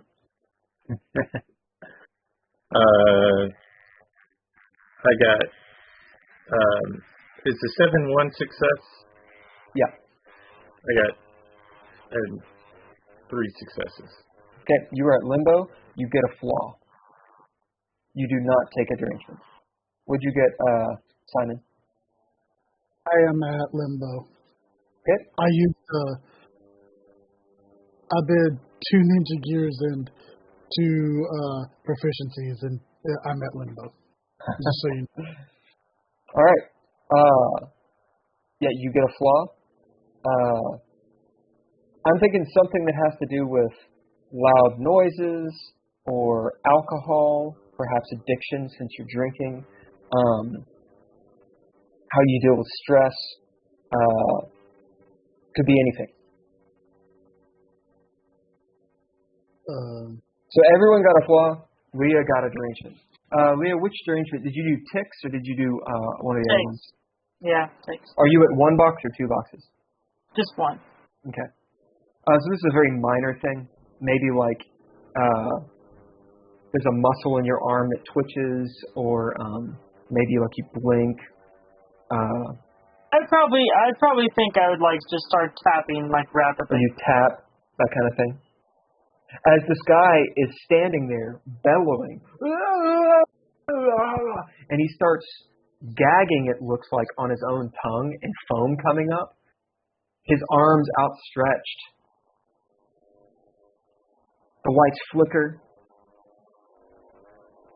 Back on, everyone's awake. The writing is gone. The the homeless guy runs up to your all's table, grabs whoever is right there. Who is it going to be? 1, 2, 3, 4, 5, 6, 7, 8.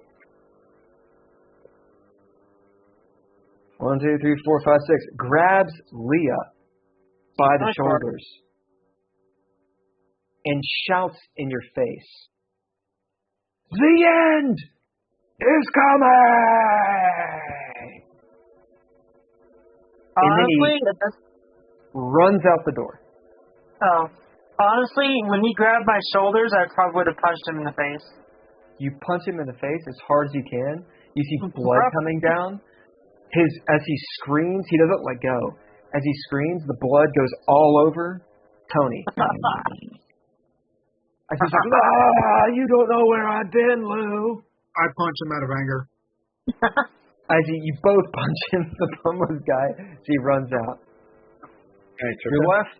You're left in the diner. Yeah, you jump out of your chair and start chasing after him? Yeah, he just hit my friend. Well, they hit him, actually. He grabbed your friend. Oh, yeah. Whatever, mind. Like whack-a-mole. He came and grabbed Leah, and she was like, and then he spit in Tony's face, and he punched him too. So you ran away. Do you chase him or not? I think we should go after this guy. All right, this is a moment. Do you do it or not? You guys coming? Yep. 3, 2, 1. Yeah. All right, as you all jump up and chase this dude out of the torrent of rain, immediately, completely washed, completely soaked. You hear Eunice behind you as the door slams. "Hey, you didn't pay." I'll be back. I didn't chase. You're still there. And that's where we're going to end, with the 3 of you running down the way. You're about half a block away. You see the guy dart into an alleyway with like trash cans and the smell of rotten fish. You're completely soaked. It's 10 in the morning, but it looks like it's like in the evening because the storm clouds are so thick. Lightning strikes again. Everyone on the street seems like they're sleeping as it flickers, and then they're just walking around. As you see that guy cackling in madness as he runs down the way as you're chasing him. In the diner, it's Simon. Mariah looks up at you from her coffee. And sighs. And that's where we're going to end. Didn't see that coming. All right. Anybody get any goals?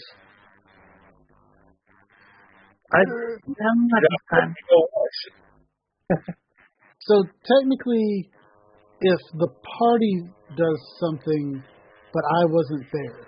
Because my minor goal was I typed, find out what Annabelle knows about Gabby. Yeah, you can have that. Okay, then I got a minor goal. Because you did find out because they told you. Right. True. Okay. Right, so with a minor goal, you get 1 XP, 1 pip. You recover 1 cunning and 1 breath. And Holker, mark another tally for group goals because he got a goal. So you guys should be at 4. And when you hit 3 experience, that's an advancement? Yep. You cash it, it goes to 0. Any rollover rolls over, and you get an advancement. Okay. You can only advance on montages, Right. or if you drop the load. All right. Our group goals are now at 4. So you guys are a third of the way there for a group advancement. All right. If you need to recalibrate your major and minor goals, let me know. We can do it over Discord, just so it's in line or whatever. This is kind of what happens. Usually you'll hit like a couple goals. The adventure kind of gets bigger and bigger, and then you have lots of things to do, and you start accomplishing them because you have so much to do. So I think you guys are at a pretty good spot. Is everybody good for next Monday, or do we have out next Monday? Someone? I'm not going to be there next Monday. You won't be here next. Okay. All right. I thought that was this week. I'm glad you were here this week. Yeah. Right. It will make sense. We'll have an in-game reason why Leah is separated for some reason. She's going to the hotel to deal with That's her. right. Actually, that is literally what it was going to be. It was going to be Mariah drops that, and Leah's like, "We're out, bitch," and like they go off. That's what it originally was going to be. So that may be what it is. Lil Gotham says, "Great getting to tune in for the night." Hell yeah! Thank you, Lil Gotham, for showing up and always being here and rocking and rolling. Thank you. I do have a question. I do have a question for Lil Gotham. Have you noticed the channel points? Are you getting channel points? Does it allow you to use them? Because I set them up to be able to do different things. I don't really understand how it works. Right. If you, I think they're free as you sit in the chat. I think, and then because you're a subscriber, you get more. I don't know. I'm just learning the Twitch stuff, but hopefully, I have. I've been accruing them for a long time. How many do you have? You probably know more about how it works than I do. No idea. But as we get better at it, we'll have different things that you can do. But before you didn't have anything. Yeah, I didn't have anything to spend them on. Anyway, so I figure now that you can do. Basically, it gives you extra pips, extra narrative points to give to us. You can tell us to drink water. You can tell us to sit up straight. And I just did some easy ones, but I need to figure some other ones out. We might be able to set it up to where, like, Ken plays a song and you can make somebody dance. I don't know, whatever. Fuck. We all have to do shots. Not that any of us could hear it. I mean, I can hear it. You can hear it. We'll all just be like, yeah, there we go. We'll just go for you for the beat. Yeah. Yes. God damn, you have over 30,000? So for context, normally I think you start with 0 and you go up, it's like 200 per hour. Oh, Little Gotham's been... She's been kicking ass for a long time. Yeah, we need to get you some channel points, something to spend them on. Are you in the Discord, Little Gotham? If so, 50 now. Send us messages on ideas and stuff. Goddamn. Yeah, if you give us ideas for them, then we can try to implement them. And if we get more followers and all that, people viewing, then we can do. They're like something parties. I don't know what the fuck it is. Some people like put up lights and it blinks. I don't know. Anyway, we can figure that out. Yeah, jump on the Discord if you get a chance. I can give you send you a link really quick. Sorry, guys. Give me a second.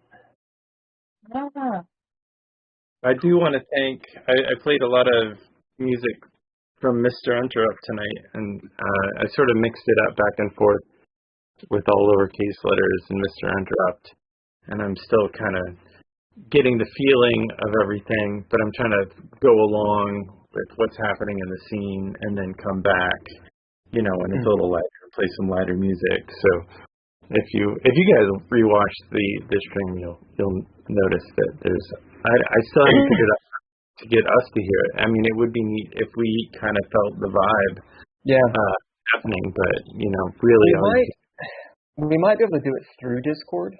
Yeah. I mean, I could see that being like basically you're streaming to the Discord. We could open it up, but we can talk about it afterwards. Really quick. Okay, so I want to do thanks to the Patreon people. Tim Roberts is a recurring star. Daniel Holker is a notable narrative NPC. Those are the two patrons that I have, and I've added a bunch of stuff to it. I'm working on a new web series called WYSIWYG, and it's about gaming. The long and the short of it is there's a gaming group, and they are trying to get a campaign together, but something always happens so that they don't get to play, or it gets interrupted. It's kind of like the real world. I'm going to date myself really quick. It's like the real world interviews mixed with Doogie Howser. So there's a main guy who's a rookie who is writing the session notes at the beginning, and then as he talks about the adventure or whatever, or the non-adventure, there's little interviews with each of the dumb characters. Right now I'm playing all the characters, but it'd be kind of cool to have, I might ask you guys to be a character and be like sort of a recurring star type thing. I think it'd be kind of fun. Anyway, that's the thing. Thank you to the viewers. Everybody, thank you to the viewers. Little guys, I think we had 2 or 3 tonight. I'm not sure they were. They were lurking. Thanks again to Couchfire Media for making tons of art this time and all kinds of cool stuff. We barely scratched the surface of what is in there. Hopefully, we'll get to it. I mean, it's very predictive. For music, all lowercase letters, and then also Ken, you had some other stuff. Yeah, Mr. Interrupt. Mr. Interrupt. He's got some SoundCloud. He's got a website. When I play the end credits, it'll roll. And oh, sweet. Yeah, we have credits now. Yeah. Couchfire Media.